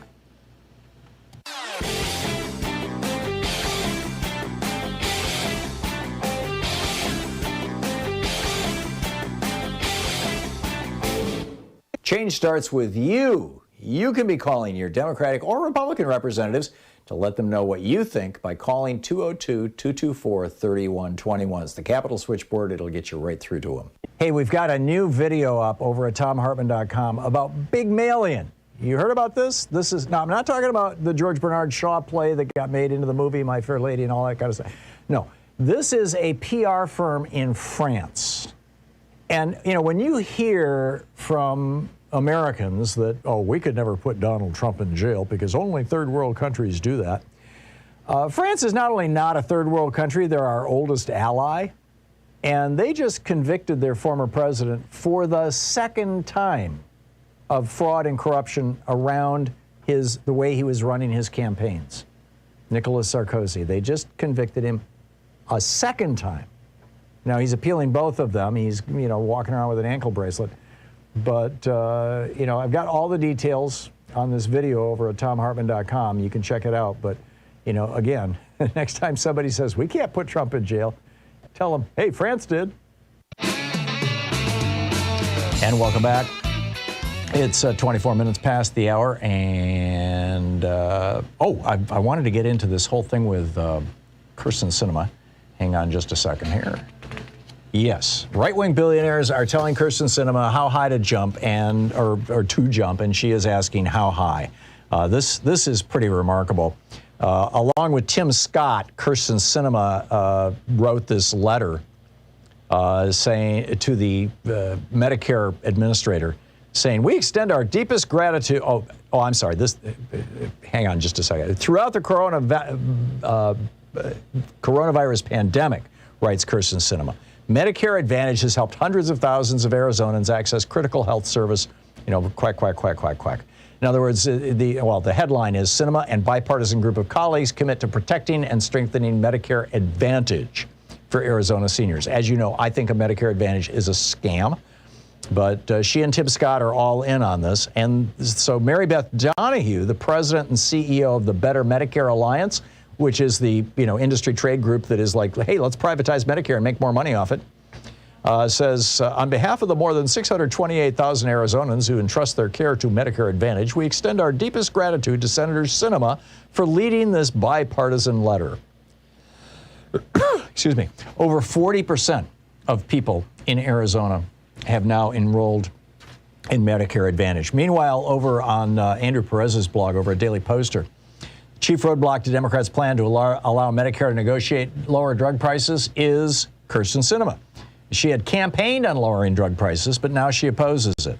This, by the way, allowing Medicare to negotiate drug prices would save tens of billions of dollars. And in Biden's Build Back Better plan, they're planning on taking those tens of billions of dollars and actually using them as part of the Build Back Better plan. So when Sinema says we won't allow Medicare to negotiate drug prices, you have to pay full retail for drug prices, unlike any other, the Veterans Administration negotiates drug prices, all the big insurance companies negotiate drug prices, the big hospital chains negotiate drug, everybody except Medicare. Medicare's not allowed to. And so the pharmaceutical companies are making an estimated $600 billion a decade, more than they should. They're making more profits in the United States than in the other 20 next wealthiest countries in the world combined. And by keeping it that way, Sinema is also preventing funding of the Build Back Better plan. This is not a healthy thing. It's just not a healthy thing. So anyhow, I'll add some thoughts to that at the top of the next hour. I'll pick up your phone calls right after this. Stick around. It's 27 minutes past the hour. It's the Thom Hartmann Program. defending the America from the weapons of mass You're deception. listening to the Thom Hartmann Program. Call 202-808-9925. Be back with your calls in just a moment.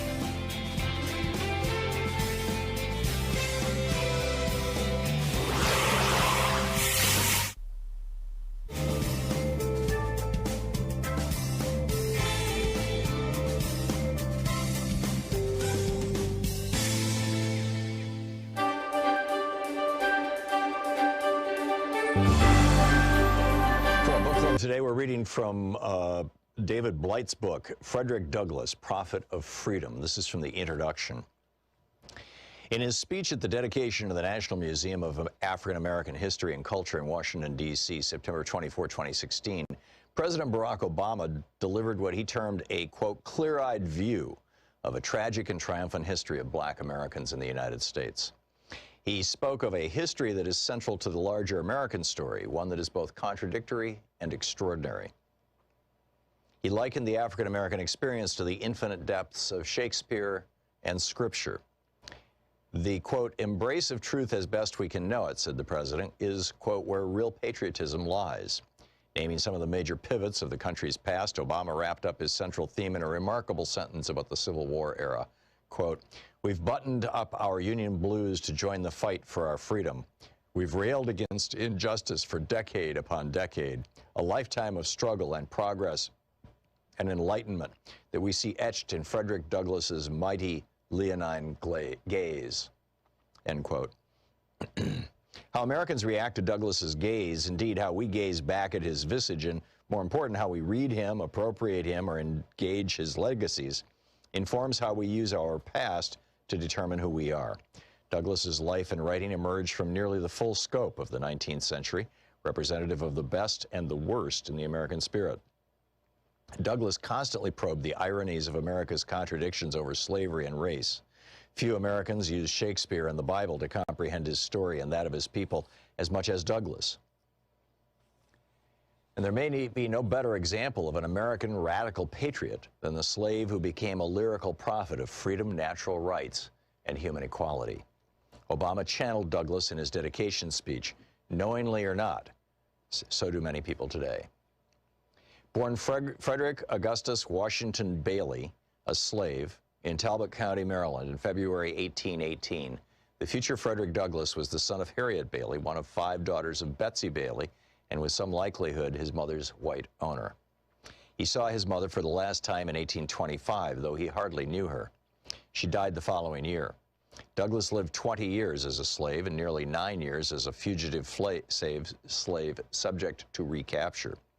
From the 1840s to his death in 1895, he attained international fame as an abolitionist, editor, orator of almost unparalleled signature, and the author of 3 autobiographies that are classics of the genre. As a public man, he began his abolitionist career 2 decades before America would divide and fight a civil war over slavery that he openly welcomed. Douglass was born in a backwater of the slave society of the South, just as steamboats appeared in bays and on American rivers, and before the telegraph, the railroad, and the rotary press changed human mobility and consciousness. He died after the emergence of electric lights, the telephone, and the invention of the phonograph. The renewed orator and traveler loved and used most of these elements of modernity and technology.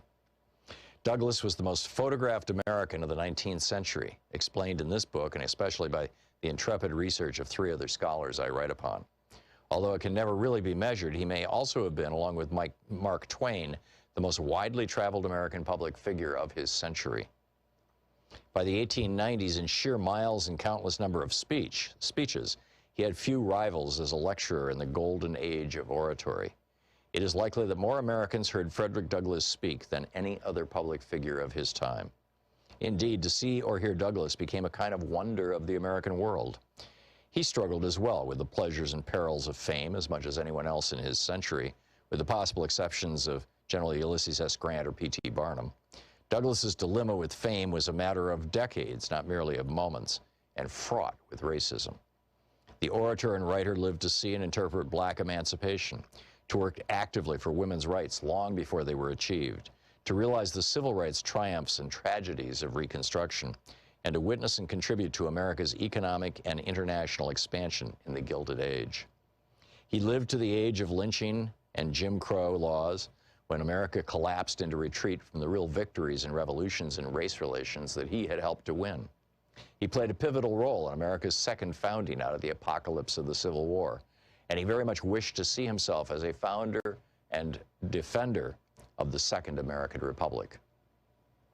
In one lifetime of anti-slavery, literary, and political activism, Douglas was many things, and this set of apparent paradoxes makes his story so attractive to biographers, as well as to so many constituencies today. He was a radical thinker and a proponent of classic 19th century political liberalism. At different times, he hated and loved his country. He was a ferocious critic of the United States and all its hypocrisies, but also, after emancipation, became a government bureaucrat, a diplomat, and a voice for territorial expansion.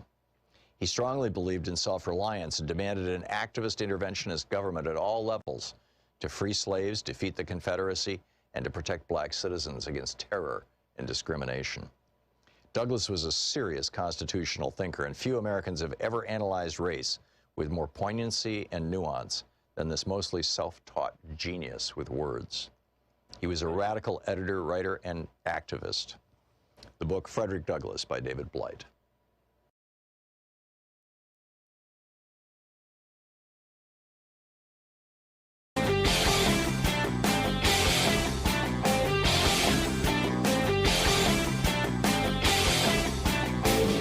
Hey, thanks so much for sharing our program and for reaching out to our stations and sponsors and letting them know that you're listening. It really means a lot to us. You know, the media is pushing this crazy narrative that with regard to masks and vaccines and COVID and all this kind of stuff, that America is divided. Like, you know, half of us want masks and half of us don't, or half of us want vaccines. It's just not true. 75% of Americans have received at least one dose of vaccine. 70% of Americans think that we should have mask mandates in all of our schools. Only 17%, this is from the latest Pew studies, polling, only 17% of Americans are opposed to mask mandates in schools. And what we have is this tiny fringe that is being cranked. Now we're learning from China as well as from Russia and perhaps other countries, plus the people in, a relatively small number of people, Trump followers, who think that tearing the country apart is a good thing and somehow it'll hurt Joe Biden and hurt the election. It's crazy. I got a whole video rant about this over at thomhartmann.com that you can check out.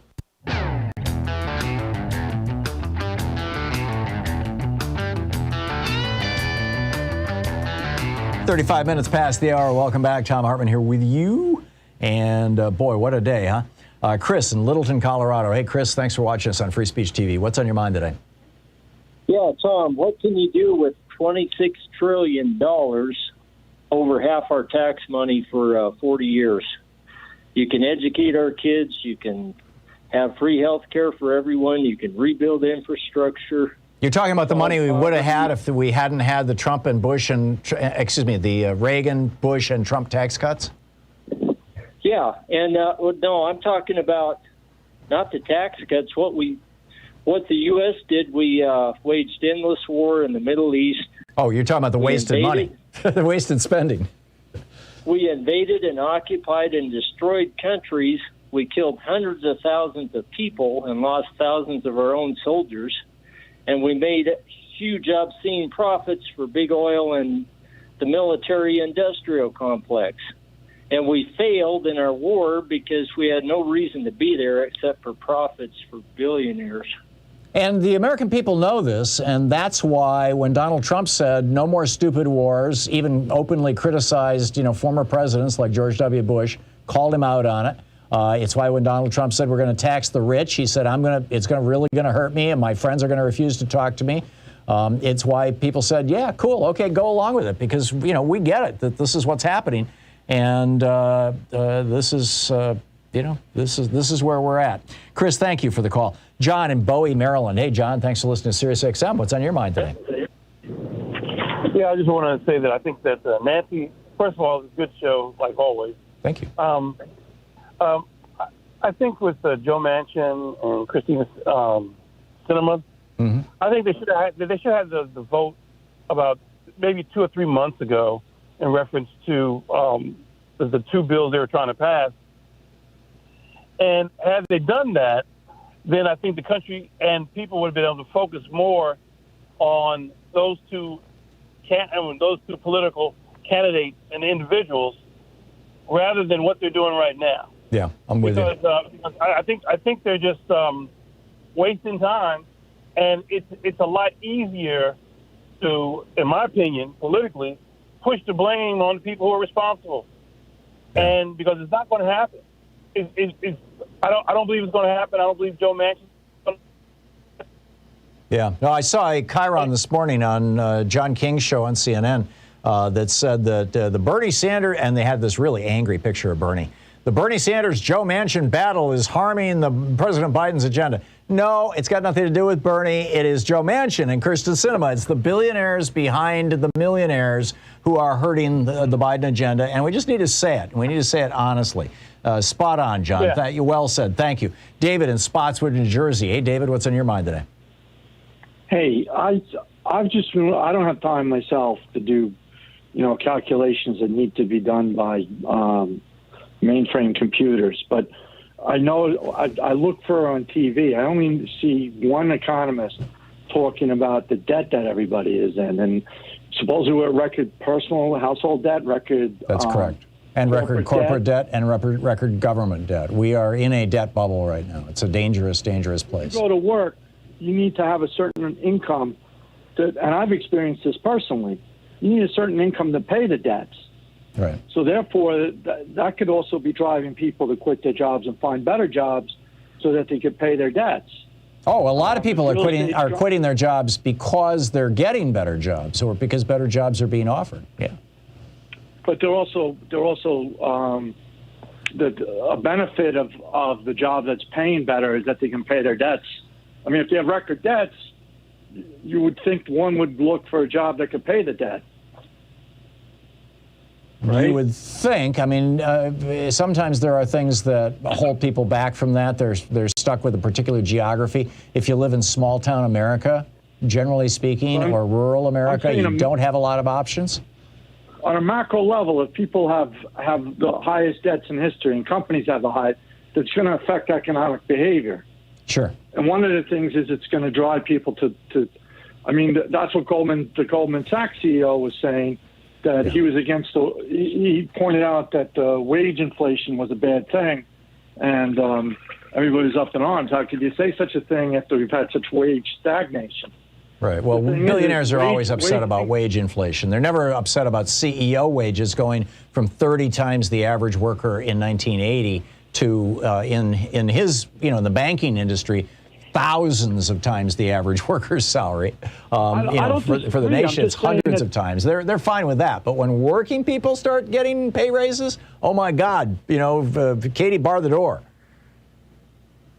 I don't disagree with that, but I'm just saying it's just funny how, well, I guess it's not funny because we live in we don't live in a world where you can get the truth of things. Right. That somebody can't do calculations on what the average worker needs to pay his student debt, his mortgage, and his credit card debt, and what that means in terms of what kind of income he needs. Yeah. Because that'll lead to inflation also. Well, yes and no. It'll also lead to monetization of the debts. Yeah, the two things that typically cause inflation are either an intentional dilution of the currency, which is what Richard Nixon did in 1971. He took us off the gold standard and he devalued the dollar by 11% against the German mark. We had inflation in the 60s before that, though. Not much, but Nixon did that, and then 2 years later in '73, that wasn't enough. That didn't deal with the problem, and so Nixon then devalued the dollar another 10%. So you had a 21% devaluation within a 3-year period, and then that was followed in late '73 with the Arab-Israeli War. And that was what really blew it up, because that was the Arabs cut off oil to us, and that's the second thing that causes inflation is a lack of supply of an essential commodity. And that was oil, and that inflation took a full decade to wring out of our economy. We didn't get down to 3.5%, 4% inflation again. I mean, we hit a peak at 13%. We didn't get down to 3.5% or 4% again until the second year of the Reagan presidency. It just takes a while to wash out. And a shortage of labor is an essential commodity. So if you have a shortage of labor, you will have some inflation around that. But I would argue, and I think Paul Krugman would argue, and I know that Larry Summers strongly disagrees with this because I heard him ranting about it on Bloomberg over the weekend. I would argue that that kind of inflation is acceptable, that when average working people are getting better wages, that's an acceptable aspect of inflation. You don't need to, Alan Greenspan famously said in 1997 that one of the most essential pieces of his job as chairman of the Fed was to maintain a, quote, certain minimum level of worker insecurity, end quote. In other words, every time pay started going up, he would increase interest rates, which would soften the economy and throw a lot of people out of work, which would stop the process of pay going up. He saw that as his central focus. The Fed has two mandates in law. When the Fed was created in 13, as I recall, there were two mandates. Number one, control inflation. Number two, maintain full employment. And that wasn't a mandate until 1978. Okay. Yeah, it was something with an H, some senator. Okay, I stand corrected then, David. But in any case, that is the requirement, and it was it has been throughout most of our lifetimes.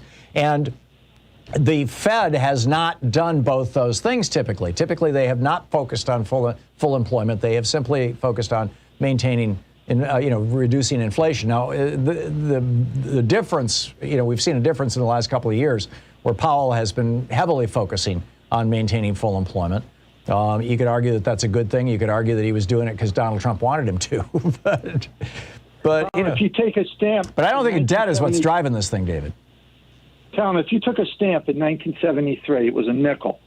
In 1983, the same stamp was 23 cents. Now, if you had a $100,000 term loan that was due in 1983, in 1973 dollars, I think that loan would be $25,000 to $30,000. Well, that's because you had inflation during that period of time that was probably averaging around 7 or 8% a year, which means inflation is simply a fancy word for the reduction of the value of the dollar. And when Nixon, resignation is being driven by the fact that people are stressed out that they can't pay their mortgages and their rents, and that's what's forcing they're saying the heck with it, I'm going to quit. Yeah, I don't think the wage inflation. Yeah, again, I don't think that's what's causing inflation. You're always going to have people looking for better jobs. When you have widespread worker shortages, that will produce wage inflation or inflation, as it did after World War II, and as it is right now. And I'm wondering how much of that is being caused by people who have COVID or had COVID and are now disabled. You're listening to Thom Hartmann. Visit ThomHartmann.com for audio and video archive. I mean, you get a mild case of COVID, and then for the next 6 months, you can't even walk out to your car without getting out of breath. You're not going to be looking for work.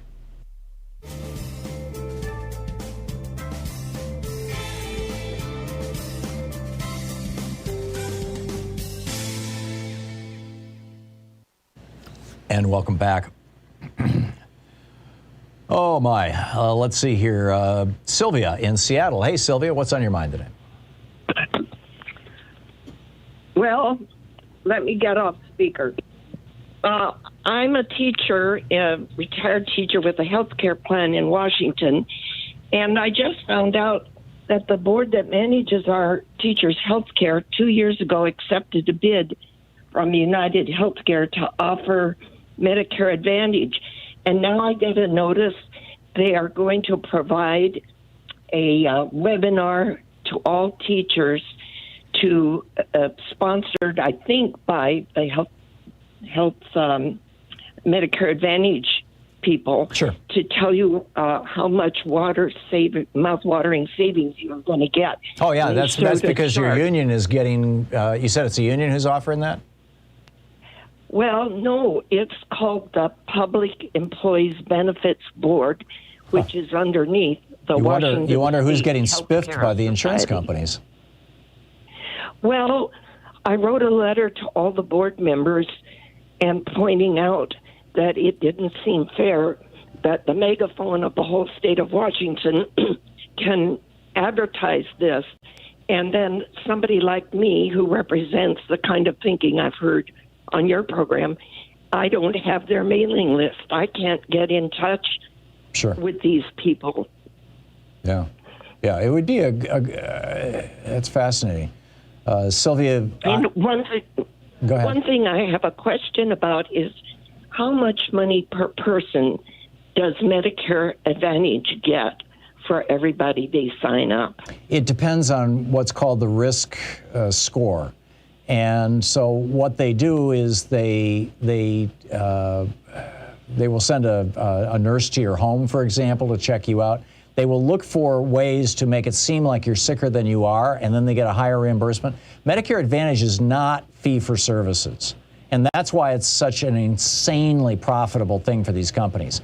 Even if they provide no services, even if they make you jump through dozens of hoops to see a specialist or to get surgery or to get any kind of treatment, even if they make it really hard for you, they still get paid. Even if they prevent you from getting services or they don't offer you services, they still get paid.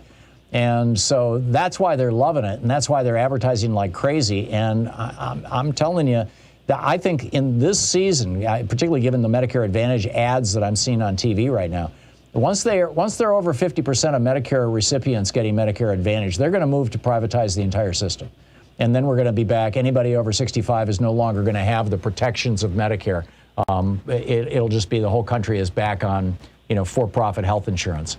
And that's going to be a disaster, in my opinion, because once they've got everybody, once they no longer need to compete, once they, they'll just say, hey, we don't care, and they'll start acting like insurance companies, used to act before Obamacare, to whatever extent they legally can.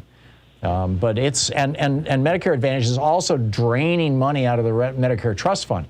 Medicare Advantage providers get more money from Medicare, from our tax dollars, from our Medicare tax dollars, than Medicare costs. So Medicare Advantage is more costly to the government and provides less services over time. And this latest study that showed that the majority of people who are leaving Medicare Advantage are doing so in the last year of their life, because that's the point at which they get, if you have Medicare Advantage, once you start getting sick, your insurance company is going to start doing everything they can to make you unhappy and get rid of you, because they don't want to pay for anything. Sylvia, thank you for the call. Good luck with your agency there. That's terrible.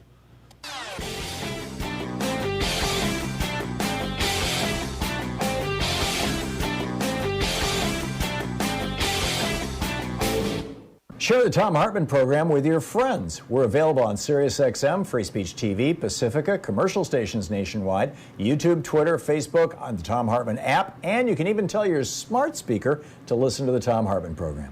So for this week's special video, for the supporters of our program that we put up over at ThomHartmann.com, I stepped into the Wayback Machine, and it's really remarkable when you go back over what President Obama accomplished, and the Democrats in the House of Representatives and in the Senate, what they accomplished between 2008 and 2010 when they controlled Congress and the White House, versus everything that the Republicans blocked.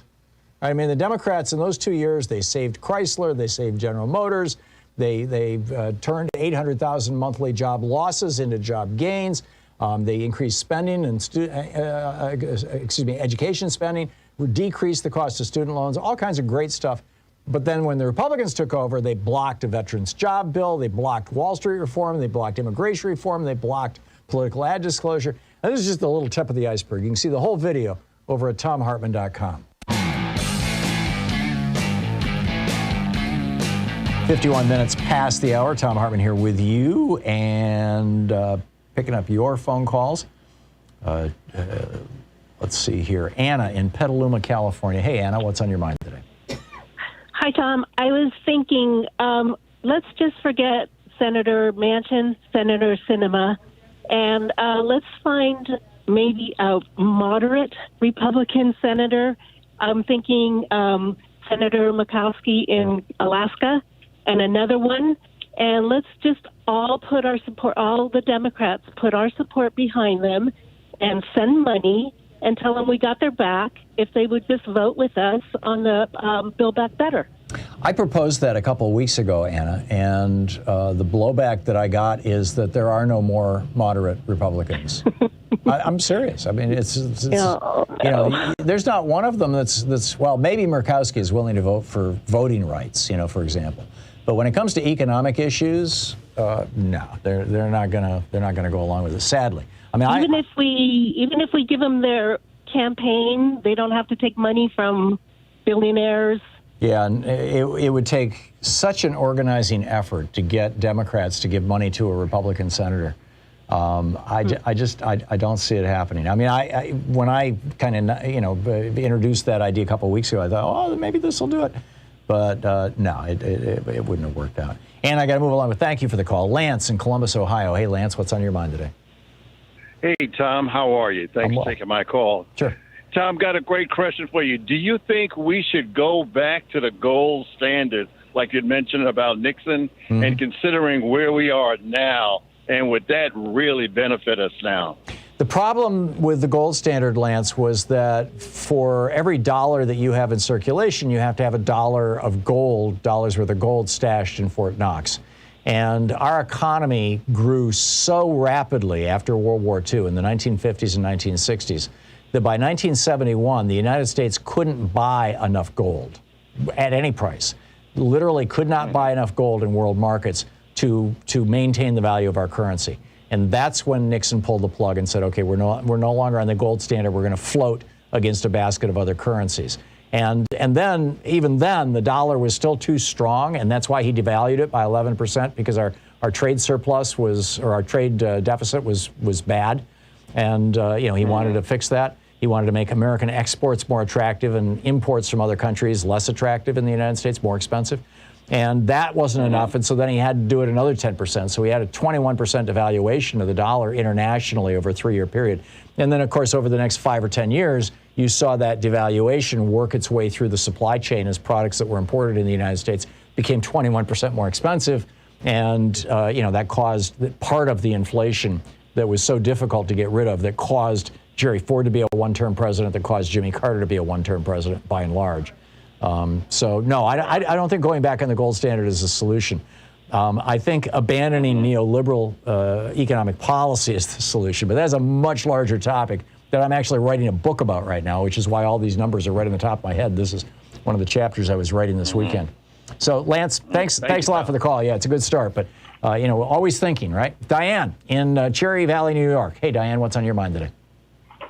Well, Tom, you touched on it a little while before, but I'm wondering why it's never mentioned that all these jobs, so many people died in the United States from COVID. I mean, and they all worked in the chain, of production, in the production chain. Well, no, Diane, the majority of the 700,000 people who died are over 65.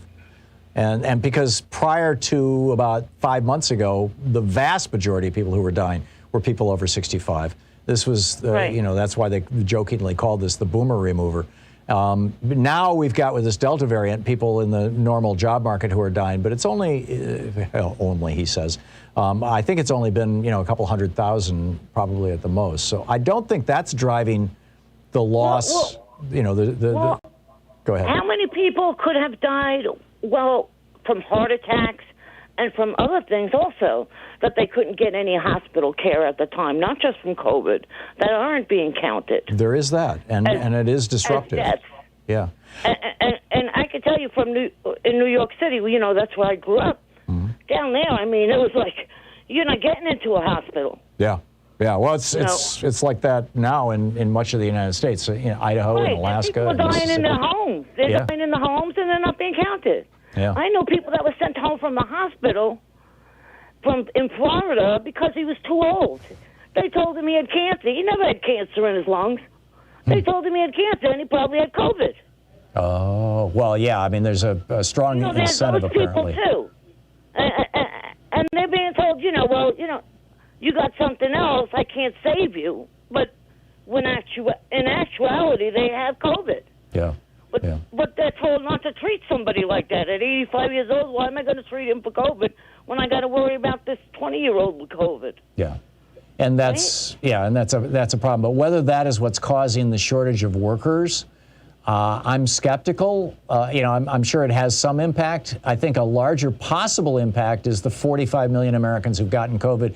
According to this study now from the AMA, as many as half of them, some 20 million Americans might be disabled and unable to work. And I don't think anybody is talking about that. Diane, thanks for the call.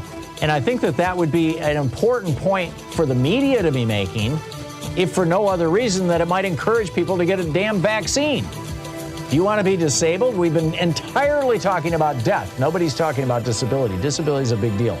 So I have an idea of how we can get Manchin and Sinema to come around. I'll tell you right after the break. You're listening to Thom Hartmann.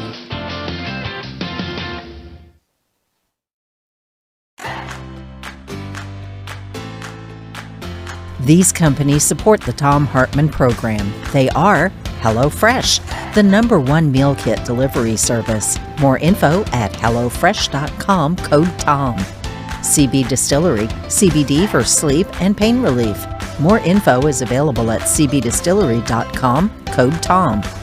Ground News, a well-rounded perspective for news readers. More info at ground.news/Tom. Angie, for any project on your to-do list. More info at Angie.com. Dinovite, a whole food supplement for your pet's immune system. More info at Dinovite.com. And ExpressVPN, the VPN that just works. More information at expressvpn.com/Tom.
For our Thom Hartmann Book Club excerpt today, we're reading from Ed Morales' new book, Fantasy Island, Colonialism, Exploitation, and the Betrayal of Puerto Rico. This is from the first chapter. There was never any doubt that the United States wanted Puerto Rico for its own when it began a war with Spain near the turn of the 20th century. Cuba had been in the throes of independence war with Spain off and on since 1868, and the conflict that began in 1895 seemed ripe for the United States to capitalize on. The sinking of the USS Maine, an American naval ship destroyed by an explosion while moored just outside Havana, fueled American entry into the war.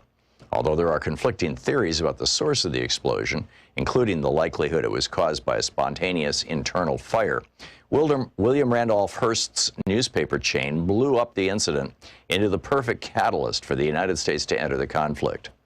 When Theodore Roosevelt entered the fray with his army of Rough Riders, the whole affair came as no surprise to anyone who'd been paying attention to the lust U.S. government leaders and military had long expressed to expand southward and westward.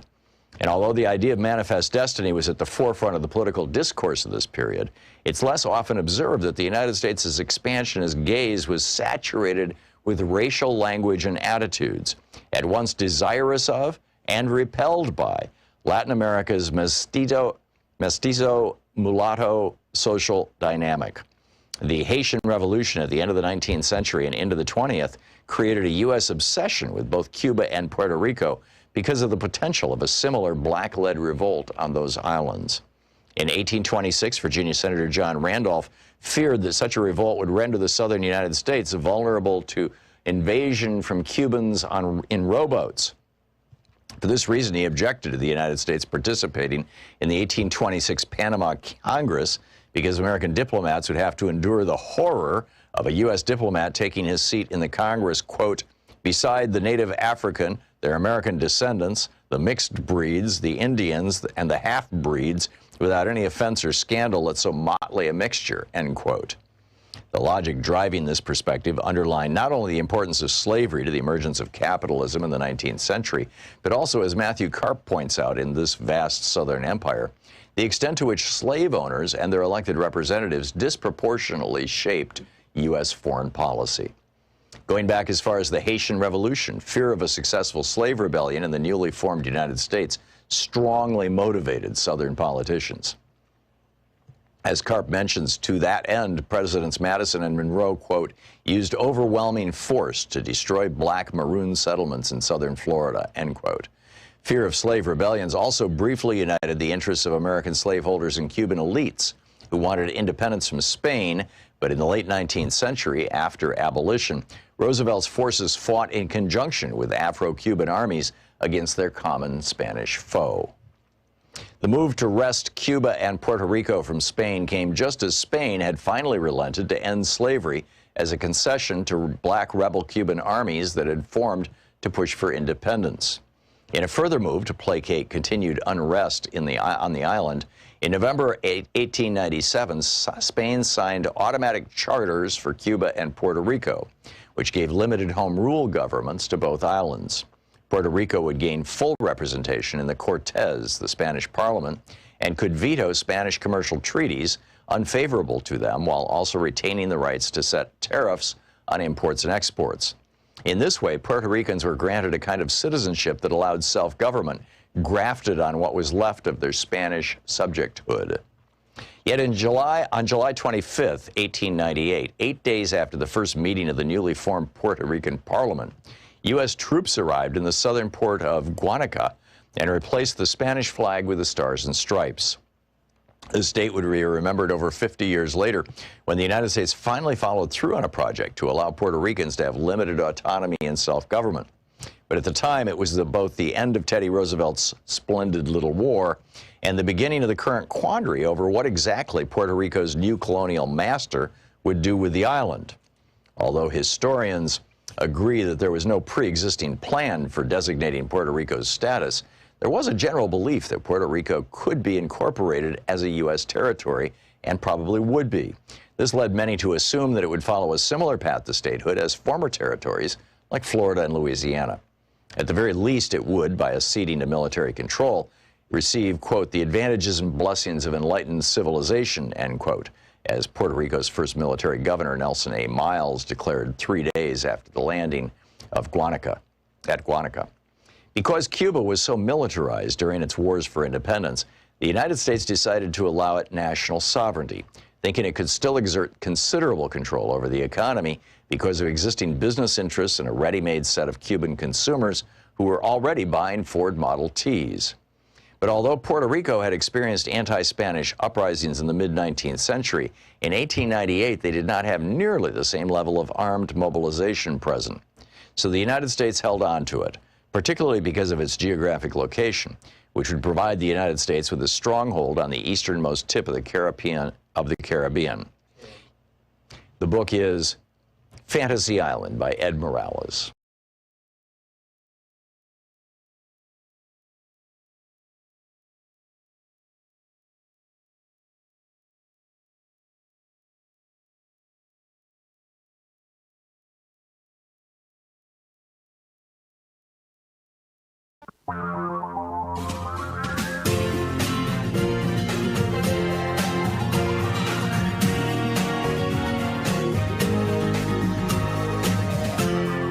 This is the Thom Hartmann Program. Welcome back. 6 minutes past the hour. So the head of this right-wing organization with ties to the Koch network has said some nice things about Kyrsten Sinema, and this is Phil Kerpen. American Commitment is the organization. Phil Kerpen is the president. And it says to Sinema, stay strong. Right. A sentiment that several Senate Republicans have echoed in recent days. Kerpen has been affiliated with a number of organizations founded by or with close links to the Kochs, including Americans for Prosperity, the Cato Institute, and the Club for Growth, according to SourceWatch. They say between 2011 and 2012, American Commitment received grants totaling $11.3 million from 3 organizations with close ties to the Koch brothers. This is from Jake Johnson's piece over on Alternate. Freedom Partners, the Center to Protect Patients' Rights, and Americans for Responsible Leadership. These are, right-wing front groups, basically. And it's all about, how Sinema is being praised and, hang in there, stay tough, stuff like that, by these right-wing billionaires.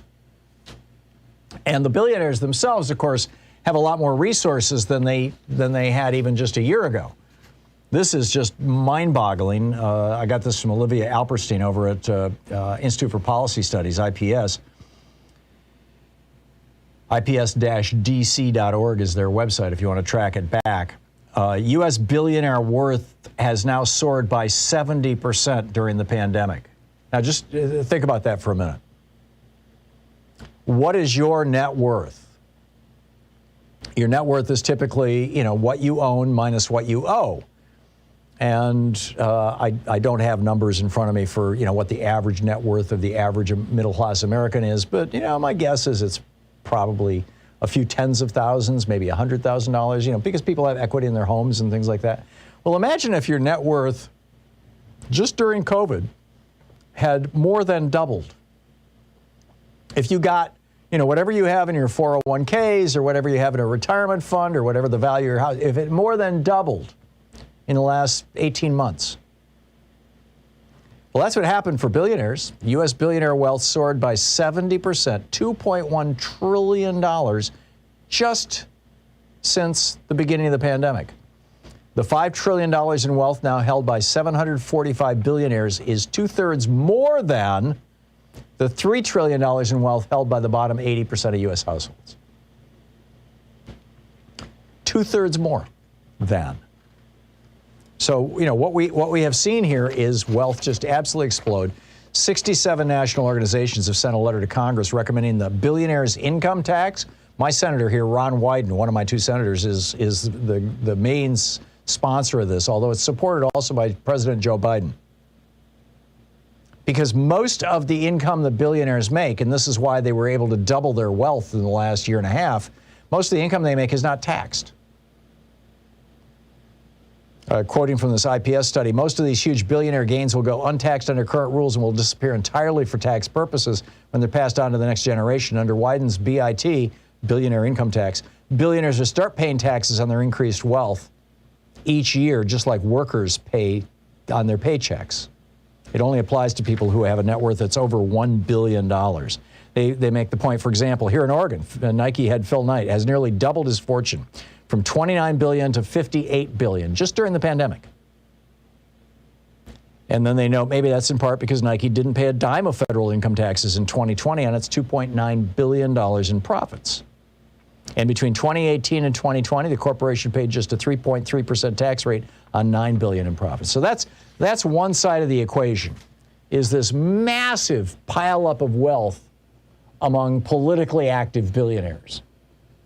And interest groups like, the fossil fuel industry that Joe Manchin represents, or the big pharma, big hospitals, Medicare Advantage, big health insurance companies that Kyrsten Sinema represents. On the other side are voters. And this is why I am suggesting, and like I said when I opened the show an hour and a half ago, 2 hours ago, I'm not unique in this. I'm not the first to say this. And probably the most articulate delineation of exactly how this should happen was pushed out today from David Sirota's newsletter, The Daily Poster. DailyPoster.com is the website. And what he was saying and what I'm saying and have at various times over the last few months suggested, there's the carrots and there's the sticks, right? And we've been trying to use both, but we need to pour some serious carrots into this thing. I think that what Chuck Schumer and Joe Biden and Nancy Pelosi should do is they should get together and they should say, what does Arizona really need? Most likely it has to do with water, but I mean, who knows? I don't live in Arizona. I don't know what Arizona really needs, but what does Arizona really need? What does West Virginia really need? that will cost more than $10 billion and less than $100 billion. We're talking serious money here, large quantities of federal funds that will have a massive impact in Arizona and a massive impact in West Virginia, an impact that will be so great on their voters and on public opinion that no amount of money coming out of the Koch network or any of these other right-wing groups will be able to continue maintaining pressure on Sinema and Manchin. So what you do is you take your $3.5 trillion package, you turn it into $3.8 trillion by adding $3 trillion worth of goodies, or excuse me, $300 billion worth of goodies to it that are specific for Arizona and West Virginia. And then the president comes out and holds a press conference and says, you know, we have decided we are just going to shower goodies on Arizona and West Virginia. We're going to pour, you know, it's like puppies and chocolate bars, right? All over these two states. And next week, we're going to hold a vote on this thing. So now these two senators, Manchin and Sinema, will have to explicitly vote against the interests of their own state. Right now, you could say they're voting against the interests of their own states. I mean, people in Arizona and West Virginia need child care. Seniors in Arizona and West Virginia need eyeglasses and hearing aids and dental help. Both Arizona and West Virginia have their own unique problems with climate change. In Arizona, it's drought. In West Virginia, it's floods. The New York Times did a great piece on this over the weekend, specific to West Virginia. The parents, young families in West Virginia and Arizona need, particularly if it's a two-person working household, need pre-K childcare. And it's getting very expensive. You know, so many people are paying more for their child care than they are for their mortgage. So, I mean, these are just a small handful of the many things that the Build Back Better plan deals with and arguably would benefit Arizona and West Virginia. But obviously not enough because, you know, the pressure is not at an explosive level. So just make it obvious. We used to do this. We called it earmarks. I mean, they kind of reformed the whole earmark process back, I don't know, a decade, 2 decades ago, sometime in the relatively recent past, and stopped a lot. And earmarks were how horse trading happened in the House and Senate. You know, somebody would say, hey, I got a piece of legislation here that's really important to Delaware. It has to do with, you know, corporate charters. And so they'd go to somebody from Arizona and say, what do you need from Arizona to get my corporate charter legislation passed? And the person from Arizona would say, well, you know, how about expanding water rights for Arizona? And so suddenly there's, you know, another $50 million for water rights for Arizona tacked onto a bill that has to do with corporations in Delaware. And people go, what do those two things have to do with each other? Nothing. What they have to do with well, actually, there is something. What they have to do with each other is that when they are together, there are enough votes to get the legislation out of the House of Representatives onto the president's desk. And when they're not together, you can't. It's called horse trading. So instead of, I mean, what the strategy that Manchin, or excuse me, the strategy that Biden and Schumer have been following up to this point, which has not worked, has been to say to Manchin and Sinema, what do you want? And now what they're starting to say is, well, we want you to get rid of this, and we want you to get rid of that, and we want you to get rid of this. And instead of saying, what do you want, what they should have been saying all along is, here's what we're going to give you. Specifically you, Joe Manchin. We're going to build the Joe Manchin Interstate Highway all the way across West Virginia. Your name's going to be on every single sign. Kyrsten Sinema, you're going to get a new water project in Arizona. A water recycling plant for all the cities in Arizona, or whatever. I mean, you know, figure out what they need and give it to them. Put it into the legislation. Do it this week. Hold a vote next week. You'll recall, October 31st is the deadline that Pelosi and Schumer and Biden have agreed to as the deadline for this bill. And that's the deadline that Sinema and Manchin are just trying to run out. so that on November 1st they can say, well, you guys didn't have any success. So I guess we're just going to have to just pass that one that the Republicans like that's got all kinds of goodies in it for corporations and lobbyists. The little bill, the one that's about $500 billion in new spending. Just pass that. Which is what Sinema keeps saying, you've got to do. Well, just build the pressure to the point where they can no longer say no. Where they can't say, we need this, I don't want an entitlement society. Really? Old people are not entitled to have their teeth fixed? Or Kirsten Sinema, we don't want to raise taxes on rich people. Really? So you really don't want this shiny new thing for Arizona? I think it would work. This is the Thom Hartmann Program. What do you think? I'll pick up your calls after this. It's 17 minutes past the hour.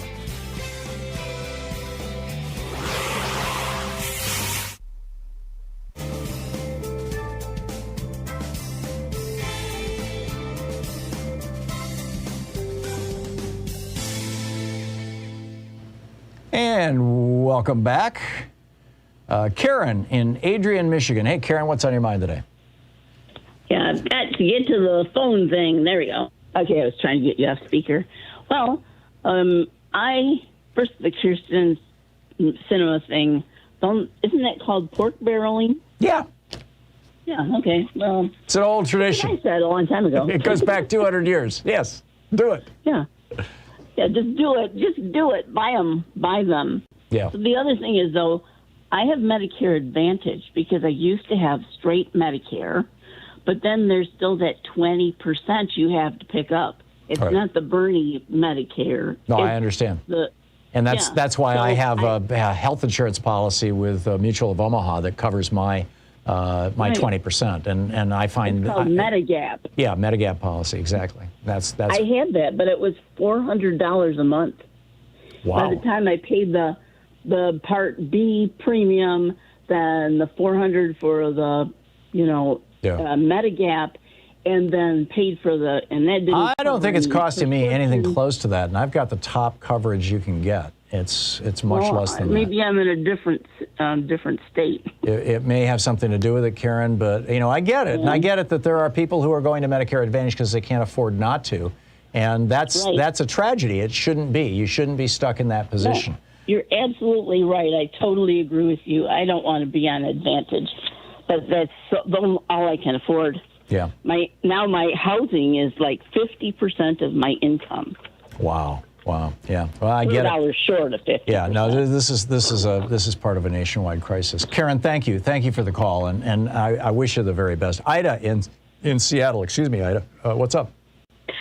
Oh, hi. I want to talk about the home and community-based services portion of the Build Back Better bill. Mm-hmm. And my question, my question is, how will that portion help the people that need our services and the direct care workers? I'm not sure I understand your question. Yeah, well, it's really popular right now among the direct care workforce that it's a good thing for us, but I can't figure out how that portion of the bill will be beneficial to the people that need. They need like nursing assistants and home health aides in the home. Oh, yeah, no, it's paying. It's offering. It has funding in it. And I'm sorry, I'm not an expert on this piece of legislation. I should probably become one. But I believe it has funding in it for long-term nursing care, which right now is only covered by Medicaid, and you have to bankrupt yourself to get it. Right, but will the funding? It'll go to just the people that put us in the homes, not necessarily the direct care workforce. No, it would. Well, if you're expanding the program, if you're expanding programs to care for people, whether it's in their homes or whether it's in facilities, if you're expanding programs that care for, elderly people who need help, if you're expanding those programs, you're expanding the employment opportunities for people in those fields. Right, and thank you, Tom. Sure. Yeah. Thank you, Ida. And also, I would think that you'd probably, by expanding the field, you may also be helping lift the wage base in there. But again, at that level of granularity, I'm not certain whether that would be a direct or an indirect benefit of this legislation. We'll be right back.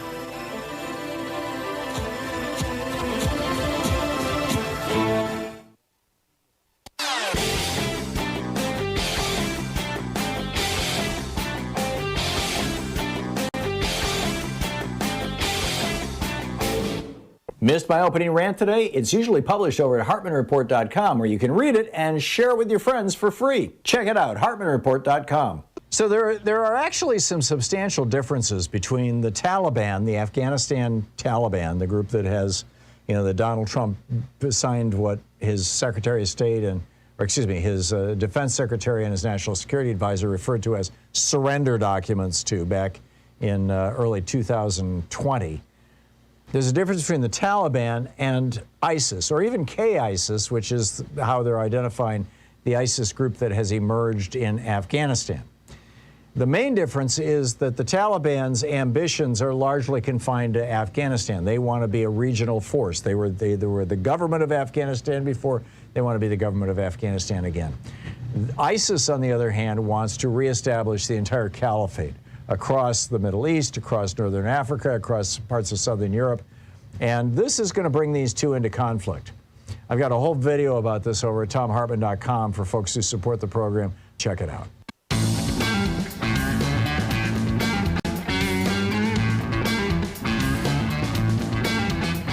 So, what do you think about all that? Sinema and Mansion? Yeah, could be. Richard in Phoenix, Arizona. Hey, Richard. What does Arizona think of all this? Oh, if you look at the comments on her Facebook page, you'll know exactly what they think of it. That bad, huh? Yeah. Well, except for the Republicans. The Republicans love her. Yeah. And I'm actually now in Palm Springs, California. Oh, you are? Okay. So, I am. But my comment was, I was thinking about this weekend, but I also heard that maybe this has already been suggested. But Marjorie Taylor Greene was removed from her committee, so she has absolutely nothing to do when she misbehaved. Why can't Sinema and Manchin be removed? If they don't want to play with the Democrats, why should they have anything to say about anything? Well, in the case of Greene being removed from the committees, that was a Democratic Speaker of the House punishing an out-of-line Republican member of the House. And so, there's no way for Greene to retaliate against that. If Chuck Schumer were to strip Sinema or Manchin or both of their committee assignments, my guess is they would just lickety-split become Republicans. And you don't want that to happen. Well, don't we? No, we don't, because then you lose control of the Senate. Then you can't get your judges through, then you can't get your appointees through, then you can't get your ambassadors through, then everything comes to a halt. Are we getting anything through anyway? We are. The Republicans are in the minority, and they're getting their way. I know. What's the difference? The difference would be substantial, Richard. It really would. I mean, there are limits to how far Chuck Schumer can push these people. And I'm guessing that they probably already told them that. So anyhow, Richard, thank you. Paul in Woodinville, Washington. Paul, you are skeptical of my plan. Absolutely, because first of all, the fix is in Manchin and Sinema. Neither one of them is running again. You've acknowledged that. So they've got what they're after. They don't care what happens. You can pack. I'm not talking about putting pressure on them to get reelected. I'm talking about putting pressure on them, period, full stop. I know, but that doesn't. I don't want them to think that they can even show up in the corner diner, knowing that they betrayed their state and think that things are ever going to be normal again. Well, they're not. Those are not normal people. Kirsten Sinema is definitely not normal. If she were normal, she'd be smooth talking this one, and she tells people, I got to catch the elevator. She would at least act like she's in the game, and she's not. And the other thing is, Tom, if any of this really mattered in terms of shaming people, there are many Republican states who desperately need this stuff, and they're not budging. I would cite Lisa Murkowski in the state of Alaska, which is mostly federal territory.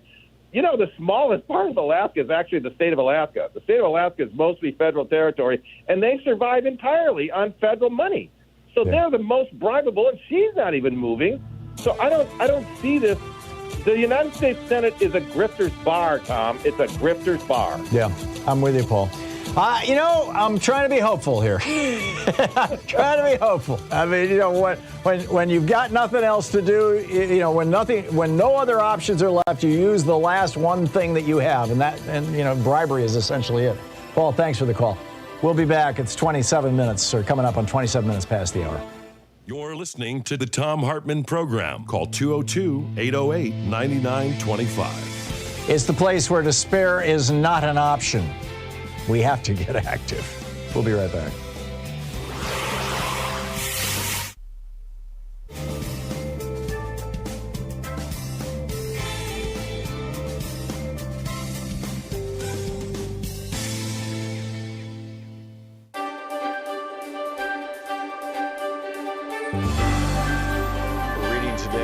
Guns for Hire, how the CIA and U.S. Army recruit mercenaries for white Rhodesia. It's a historical reprint of what appears to be a 1979 pamphlet, basically. This is from the introduction. It does have an ISBN number. It is available in book sources. In Zimbabwe, Rhodesia, actually this must have been published post-1980 because they're referencing Zimbabwe. In Zimbabwe, Rhodesia, 270,000 white settlers, mostly immigrated since World War II, controlled the government and economy, ruling over the 7 million black Africans. The Zimbabweans cannot vote. They have been forced off the bulk of the arable land, and they have no democratic rights whatsoever. All labor performance in Zimbabwe is black labor, and it is intensely exploited, often at less than subsistence wages. Zimbabweans have been fighting European invaders since the early 17th century. Since the 1890s, they have been directly ruled by Europeans, at first in the form of a private British corporation, the British South Africa Company. Since 1923, direct political rule has been in the hands of the white settlers, currently led by Ian Smith and his fascist Rhodesian Front Party. It's important to note that the white settlers were originally given this direct local power as a, quote, self-governing colony of the British government, thereby creating a master-caretaker relationship. During these past 80-odd years, Western imperialism, the multinational corporations of the United States, Britain, and South Africa, has extracted huge profits from the exploited and oppressed Zimbabwean population via the subsidiaries of the Anglo-Americans, Lonrho, AMAX, Union Carbide, Mobil, ITT, and other corporations. They fully intend to continue doing so as long as they can. The white settler minority has been rewarded for their violent subjugation of the Zimbabwean people with perhaps the highest national standard of living in the world. Sir Roy Walensky, the former Prime Minister of the Central African Federation, which included what is now Rhodesia, once said, "This man Smith has an appeal. It's the appeal of an easy life. For $6,000 a year, you can have 5 servants, a swimming pool, and a lot." Beginning during the early 1960s, however, the Zimbabwean nationalist forces under the leadership of the Zimbabwe African National Union, ZANU, evolved the strategy of guerrilla war to liberate their people and land. It is proving to be very successful. There are 20,000 guerrillas in base camps in Tanzania and Mozambique, over 3,000 in Zimbabwe itself, and this number is continually rising. In a meeting between Stephen Solars, a U.S. congressman, and the ZANU guerrilla leaders, they were reported to reject the possibility of enlisting the assistance of Cuban or other foreign troops, declaring that if we cannot liberate ourselves, we do not deserve to be liberated. Despite Western propaganda to the effect that the U.S. and British only wish to avoid a bloodshed in Rhodesia, don't forget the Zimbabweans have been bleeding for almost a century, their real fear is that the liberation struggle will win. With this victory in sight, it is not surprising that the counterattack by the Smith regime has become more vicious and brutal. Actually, this must have been published pre-1980 because this is when Smith was still in power in Rhodesia. More than 250,000 rural Zimbabweans have been forced into concentration camps. Terrorist raids have been conducted against Zimbabwean refugees in Mozambique. Dusk to dawn shoot-on-sight curfews have been instituted and enforced in the border areas. And escalating counterinsurgency attacks have been launched against the military arm of the liberation struggle, the Zimbabwean People's Army, ZIPA. It is crucial for Westerners to understand that the Smith regime has not stood alone in this barbaric campaign. This pamphlet documents the critically important element in U.S. imperialism's support for the Smith regime, white mercenary reinforcements for the fascist Rhodesian, quote, security forces. This flow of U.S. mercenaries to prop up white Rhodesia is an important, though secret, part of U.S. imperialism's strategy for Africa. The U.S. has massive investments in southern Africa. Zimbabwe alone supplies the bulk of high-grade chrome ore used in the U.S. for jet engines and other advanced technological items. Coal, copper, and other minerals are ripped out of Zimbabwe for U.S. industry. Mobil Oil, Texaco, Hertz Rent-A-Cars, Holiday Inns, and many other U.S. corporations operate illegally in Rhodesia through foreign subsidiaries. More important still is South Africa, the fortress of U.S. interests in Africa, where $1.5 billion is invested by GM, IBM, Ford, and other giant multinational corporations. The liberation of Zimbabwe would, for the first time, penetrate the buffer zone of satellite countries protecting the borders of South Africa. South African guerrilla fighters, who are already training by the thousands in camps in Tanzania and Zambia, would have direct access to re-enter their land and accelerate the liberation struggle. Knowing that the stakes are high, U.S. imperialism has worked to strengthen the white supremacist outposts in Africa, although at times this had to be done covertly. In 1970, the Nixon White House approved Henry Kissinger's Operation Tar Baby strategy, based on Option 2 of the Secret National Security Study Memorandum Number 39. This strategy essentially called for covert military assistance, including direct exchanges, so the South African troops could be trained in the U.S. in specialized tactics and weapons. This would be done while the U.S. tried to convince Africans that it was on their side. This is from the pamphlet number 39, that Kissinger memorandum. We would maintain public opposition to racial oppression, but relax political isolation and economic restrictions without openly taking a position undermining the United Kingdom and the UN on Rhodesia. We would be more flexible in our attitudes toward the Smith regime. And it goes on from there. Guns for hire.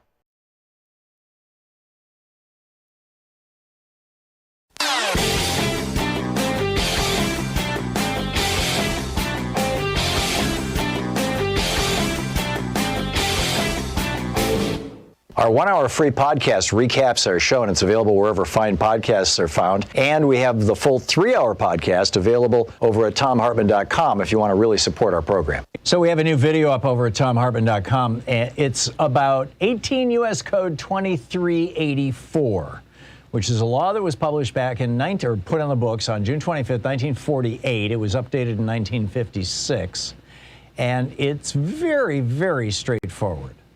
It says, if 2 or more persons in any state or territory or in any place subject to the jurisdiction of the United States conspire to overthrow, put down, or destroy by force the government of the United States, or to levy war against them, or to oppose by force the authority thereof, or by force to prevent, hinder, or delay the execution of any law of the United States, or by force to seize, take, or possess any property of the United States, they shall be fined under this title or imprisoned for not more than 20 years or both.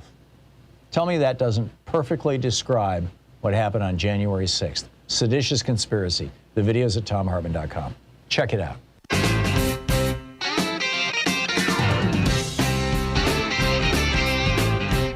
35 minutes past the hour. Welcome back. Thom Hartmann here with you and Jim in Novato, California. Hey, Jim, what's on your mind today?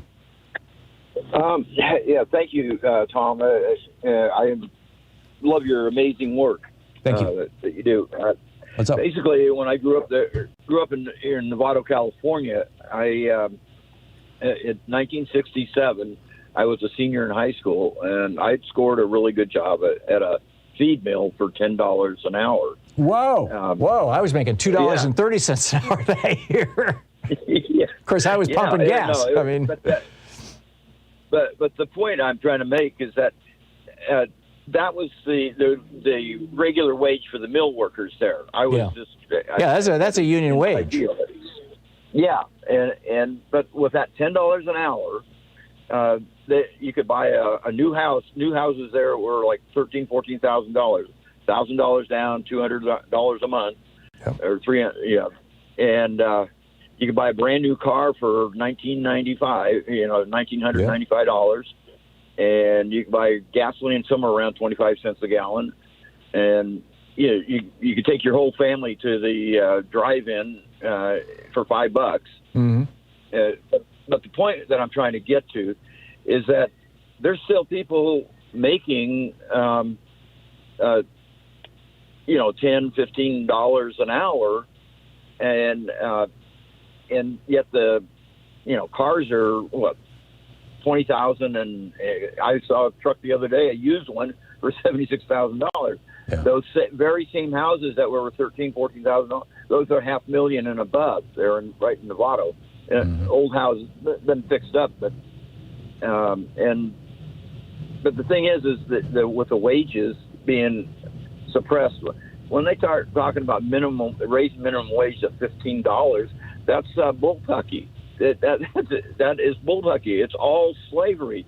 The corporations are basically the plantation owners, and the banks are the slave masters. And we are, when the established credit buying a car, you could buy it in 15 months, 24 months, and back in the 60s, by the way, you could deduct the interest from your income taxes on your car loan and on your credit cards. Reagan did away with that.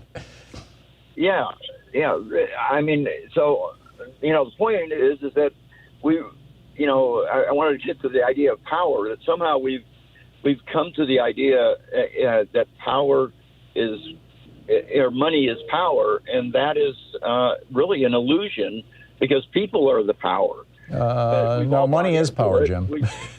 It really is. Because we've all bought into it. We've all bought into it. It's because money gives you access to the levers of power. You can use money to bribe people. You can use money to threaten people. You can use money to influence people. That's true. I agree. It's a societal consensus, but that's not going to go away. No, but I also had just a question to kind of add on to that. Okay. Is that, we're all aware of that adage, power corrupts, absolute power corrupts absolutely. Right, Lord Acton. How much money is absolute power, and do we see that today, where everything is corrupted? Yeah, I think it starts kicking in the hundreds of millions of dollars category, but maybe even way below that. Jim, you raise a much larger issue, which is what is money and how does it influence society?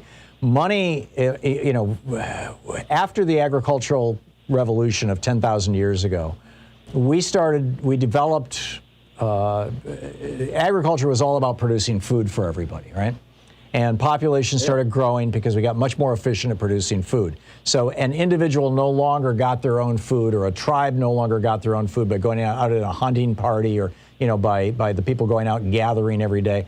Instead, it was being grown, and surpluses of food were being produced. And so money came along as a stand-in for food, as a way, as something that you could say, okay, I grew 3 times as much food this year as I need, and so I am going to sell it. I'm going to get that money that represents three times more food than I can eat, and then I can use that money to buy food. I can use that money to buy housing. I can use that money for other things. But money really started out as a stand-in for food. And if you think of it in that context, then it makes sense that there would be an absolute limit to how much food somebody can hoard or how much money somebody can hoard. And that brings us back to the idea of ending billionaires. But I think it's a very, very large issue. Jim, I got to run, but thank you for the call. Good talking to you. Jill in West Collingwood Heights, New Jersey. Hey, Jill, what's on your mind today? Hi, Tom. I just have a question. Mm-hmm. Why are Medicare Advantage companies allowed to use the term Medicare? Because why isn't it copyrighted? Right. When they have to say.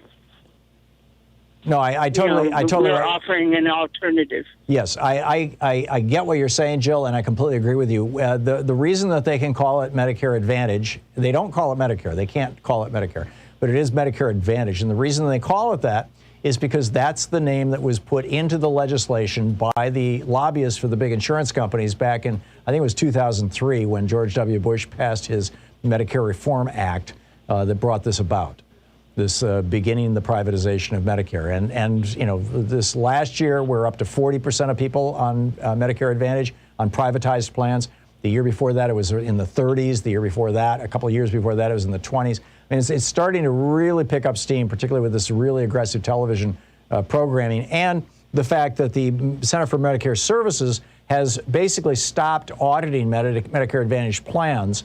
And as a consequence of that, these companies are just, and there's a whole chapter about this in my new book, The Hidden History of American Healthcare. These companies are just like plowing through our tax dollars like there's no tomorrow. I mean, they're just, and I'm with you. I don't think they should be able to call it Medicare at all. I think it should be called something like Seniors Advantage or Seniors, whatever. But, don't call it Medicare. Medicare is a thing. Jill, thank you for the call. Susan in Ketchikan, Alaska. Hey, Susan, what's on your mind today? Hello, I'm trying to get off speakerphone here. Just a second. That's okay. You can just okay. Hold it up to your mouth Can you and it'll hear me? sound fine. Yeah. Okay. I just want to urge the previous caller not to donate to Lisa Murkowski's campaign. Mm-hmm. She's raised over double what her opponent, her Trump-endorsed opponent, has raised in Alaska.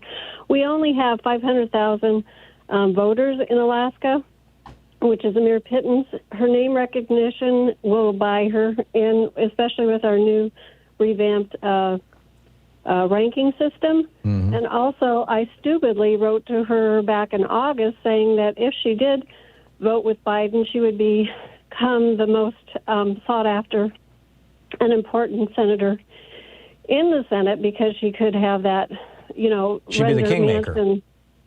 Correct. And then 2 days later, it came out that Manchin and she were best buddies, which is no surprise since they are in with the coal and oil industries. Right. But do not donate to her campaign. She'll win, regardless, because of her name recognition. Yeah, So, and you're saying it's just not worth the time or trouble or money. I get it. Yeah, I mean, donate to somebody that's truly a Democrat. Yeah, and truly progressive. Please. Correct. Yeah, I'm Yes. with you. Okay, Susan, thank you. From an Alaskan, thank you very much. From your lips to all our ears. Susan, thank you. Gene in Gassaway, West Virginia. Hey, Gene, what's on your mind today? Hey, Tom, I'm an 86-year-old lifelong Democrat and a lover of your show, but I want to talk about Manchin right now. Mm-hmm. You're right. If we cross Manchin least bit, he's a Democrat. He's a Republican. He's going to go. That's what your governor did, Jim Justice. Beg your pardon? That's what your governor did, Jim Justice. He was elected as a Democrat, and then, he flipped to being a Republican. He ran as a Democrat because he knew he couldn't get elected as a Republican. And Manchin, I think, has played the same game. Some of the things that he's trying to get out of this bill that's going to benefit everybody in America, poor people at least, and the average American is going to benefit. Some of the things he's trying to get out of that is talking points to the Republican Party. Oh yeah. The whole entitlement society. I don't want an entitlement society. I mean that is the Koch network on steroids. I mean it's just incredible how this has echoed out of these right-wing think tanks into the media, into the Republican Party, and now these very words are coming out of Joe Manchin's mouth. Gene, thank you. Thanks for the voice from West Virginia. It's great to hear from you. I do appreciate your call. We'll be right back. It's 45 minutes past the hour. You're listening to Thom Hartmann. Visit thomhartmann.com for audio and video archives. So how do we, I was going to say skin this cat. That's a pretty gross metaphor. But how do we do this? Thoughts?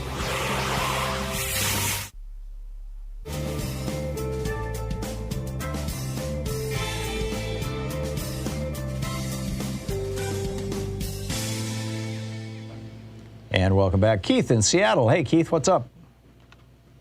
Oh, great show today, Tom. Say, you've got a lot of numbers you've been putting out today, and I've got kind of a question. It's a general question. I want to try to make it specific to you.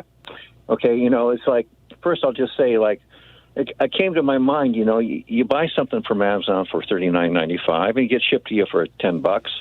Like, how much of that $10 is going into space?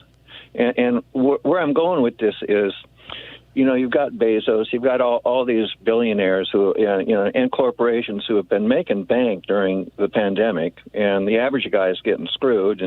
And there's this very strange labor shortage, which I can't really understand. I've been listening to things, but it seems rather crazy to me. And perhaps you can explain some of that, because where I'm going with this, I'm trying to figure out where we are. How much of are we on a razor's edge economically here? What's going on? Like, I think we are. I think the economy is potentially in big trouble.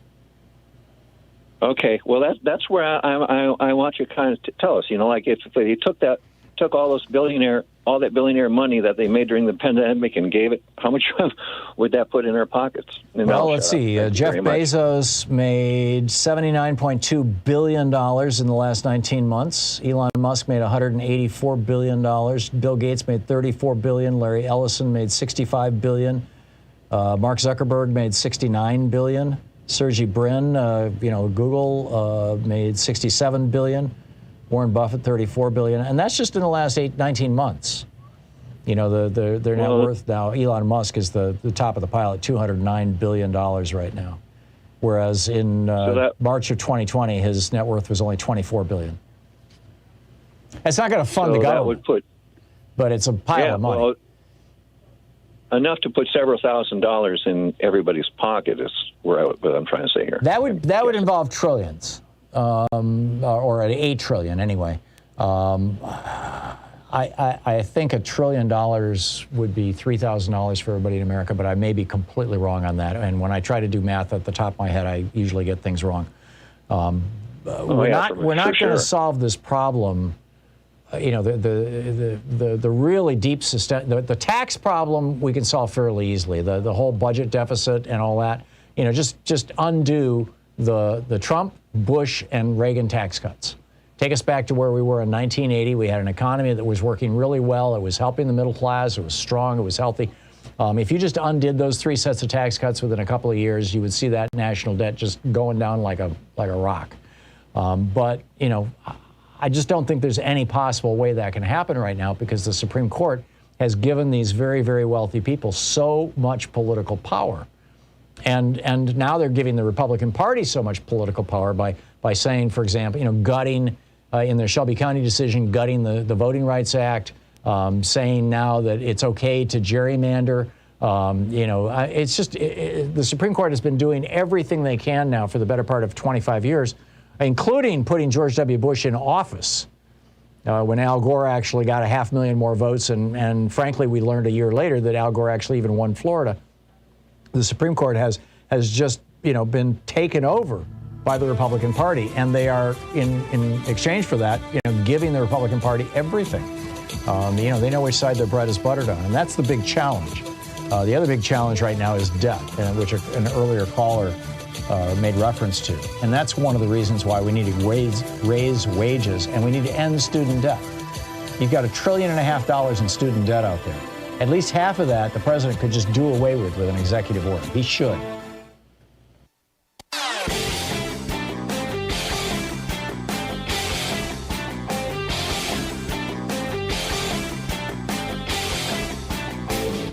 Hey, thanks so much for sharing our program and for reaching out to our stations and sponsors and letting them know that you're listening. It really means a lot to us. So Rand Paul is now echoing Louis Gohmert. Remember Louis Gohmert back in the day, after 9/11, when he was talking about terror babies. There's Muslims coming to the United States to have babies who will be citizens, and we can't kick them out anymore, and then they're going to grow up and they're going to be terrorists. Yeah, and we all kind of laughed at Louis Gohmert. So now Rand Paul is talking about how the Biden administration is taking kids from down at the border who may have it, COVID, and they're plucking them up and putting them all over the United States as if they're wishing to seed the country with a new variant. Right. But that's not half of it. Then he goes on to say that, for him, quote, the bottom line for those who are saying I won't go to a restaurant unless everybody's vaccinated, he says, mind your own business. Well, Rand, it is our business. Public health is all of our businesses. I've got a whole new rant about Rand Paul's bizarre take on the public good over at thomhartmann.com. It's a video. You can check it out there.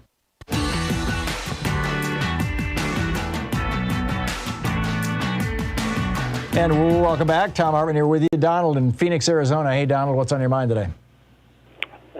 Just some of the things I've seen on commercials on certain nights of the week here in Arizona. About it reflects everything that Democrats are trying to do, and it's like the Sinema is doing all this stuff now for us. That's what the commercial represents. So they're running ads on TV saying the Sinema is a wonderful senator and please support her. Yeah, more than that. More than that. They're just saying that how she's helping Arizona out with the poor people and everything else here. It's just disgusting. Wow. So this is probably the health insurance companies and the banks and the... Definitely health insurance companies. Yeah. Because private business there is booming. Yeah, I'm with you. And another thing, you said what education, what Arizona needs, in my opinion, is health care, but education is the first thing. Yeah. Okay, so just put $10 billion worth of education money just for Arizona into the bill. Donald, thank you for the call. Chris in Bakersfield, California. Hey, Chris, what's up? Hey, yeah, I like your idea of giving them so much goodies that they can't refuse. But I was thinking, can't we just kill coal in West Virginia? Well, if you kill coal in West... I'm sorry, finish your thought. Well, now I'm thrown off. Okay, that's okay. My apologies. I mean, we Chris. have the Interstate Commerce Commission. All the highways are paid for by taxpayers. The harbors, the railways, everything they ship on is subsidized. I am guessing right now, by taxpayers. Chris, that the Biden administration is looking at every way they can to achieve their climate goals without having to go through Congress. And there's probably lots and lots of ways that they are going to have to employ because of Joe Manchin and Kyrsten Sinema. And, we'll see how it shakes out. But, I totally get it. See, I think we should start getting aggressive with these people. I mean, I think the Congress, the Democrats, should just start shooting bills up to take subsidies off coal and everything. I mean, they won't pass. That's obvious. No, I get that. They won't pass. Yeah. But blitz them. Just keep a blitz. Yeah, no, it's time for serious on. hardball. I'm with you. Thank you, Chris. Denise in New York City. Yes. Hey, Denise, what's up? Hi. Okay, so my question is, can a hospital act as a PR agent for a Medicare Advantage plan? Yes. I live in New York City. I see a doctor at Mount Sinai Hospital, and I received an email today saying 2022 changes to your Medicare coverage. And it simply says Medicare health system encourages you to ask eHealth licensed insurance agents about all-in-one Medicare Advantage plans that bundle your Medicare benefits into a single policy. And they go on and on and on about the extra benefits. Right. I'm outraged. Yeah. Is this legal? It is legal, Denise, and either your hospital is owned by a group that also runs a Medicare Advantage plan, like Kaiser, for example, has their own Medicare Advantage plan, or they are being spiffed. They're being paid by whatever health insurance company is promoting that, or they're being spiffed by the industry itself. But, somebody's making some money here because that's the whole thing. And that's all Medicare Advantage is all about, is somebody making some money. Denise, thank you for the call. Jeff in Woodville, Illinois. Hey, Jeff, what's on your mind? It's Wooddale. And my opinion is that the Democrats can't afford to have Manchin and Sinema in the party anymore.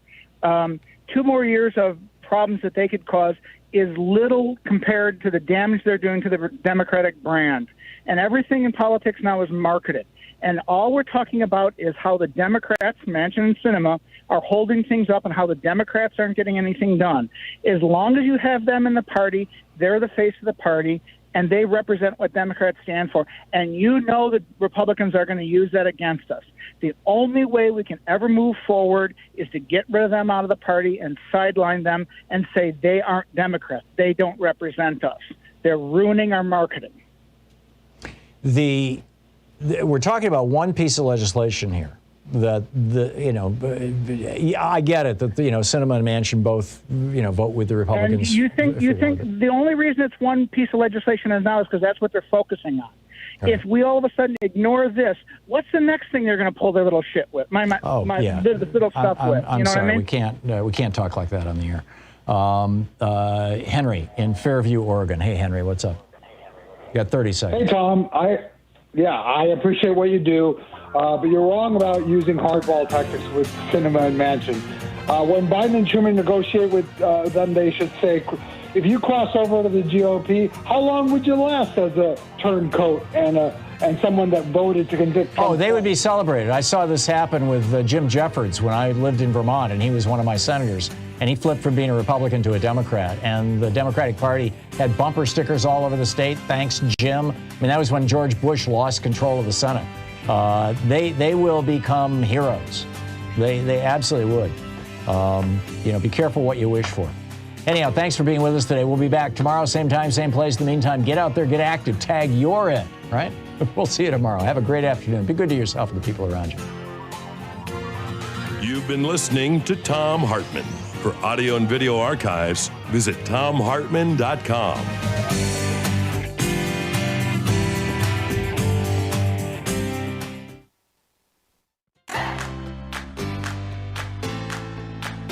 These companies support the Thom Hartmann Program. They are HelloFresh, the #1 meal kit delivery service. More info at hellofresh.com, code TOM.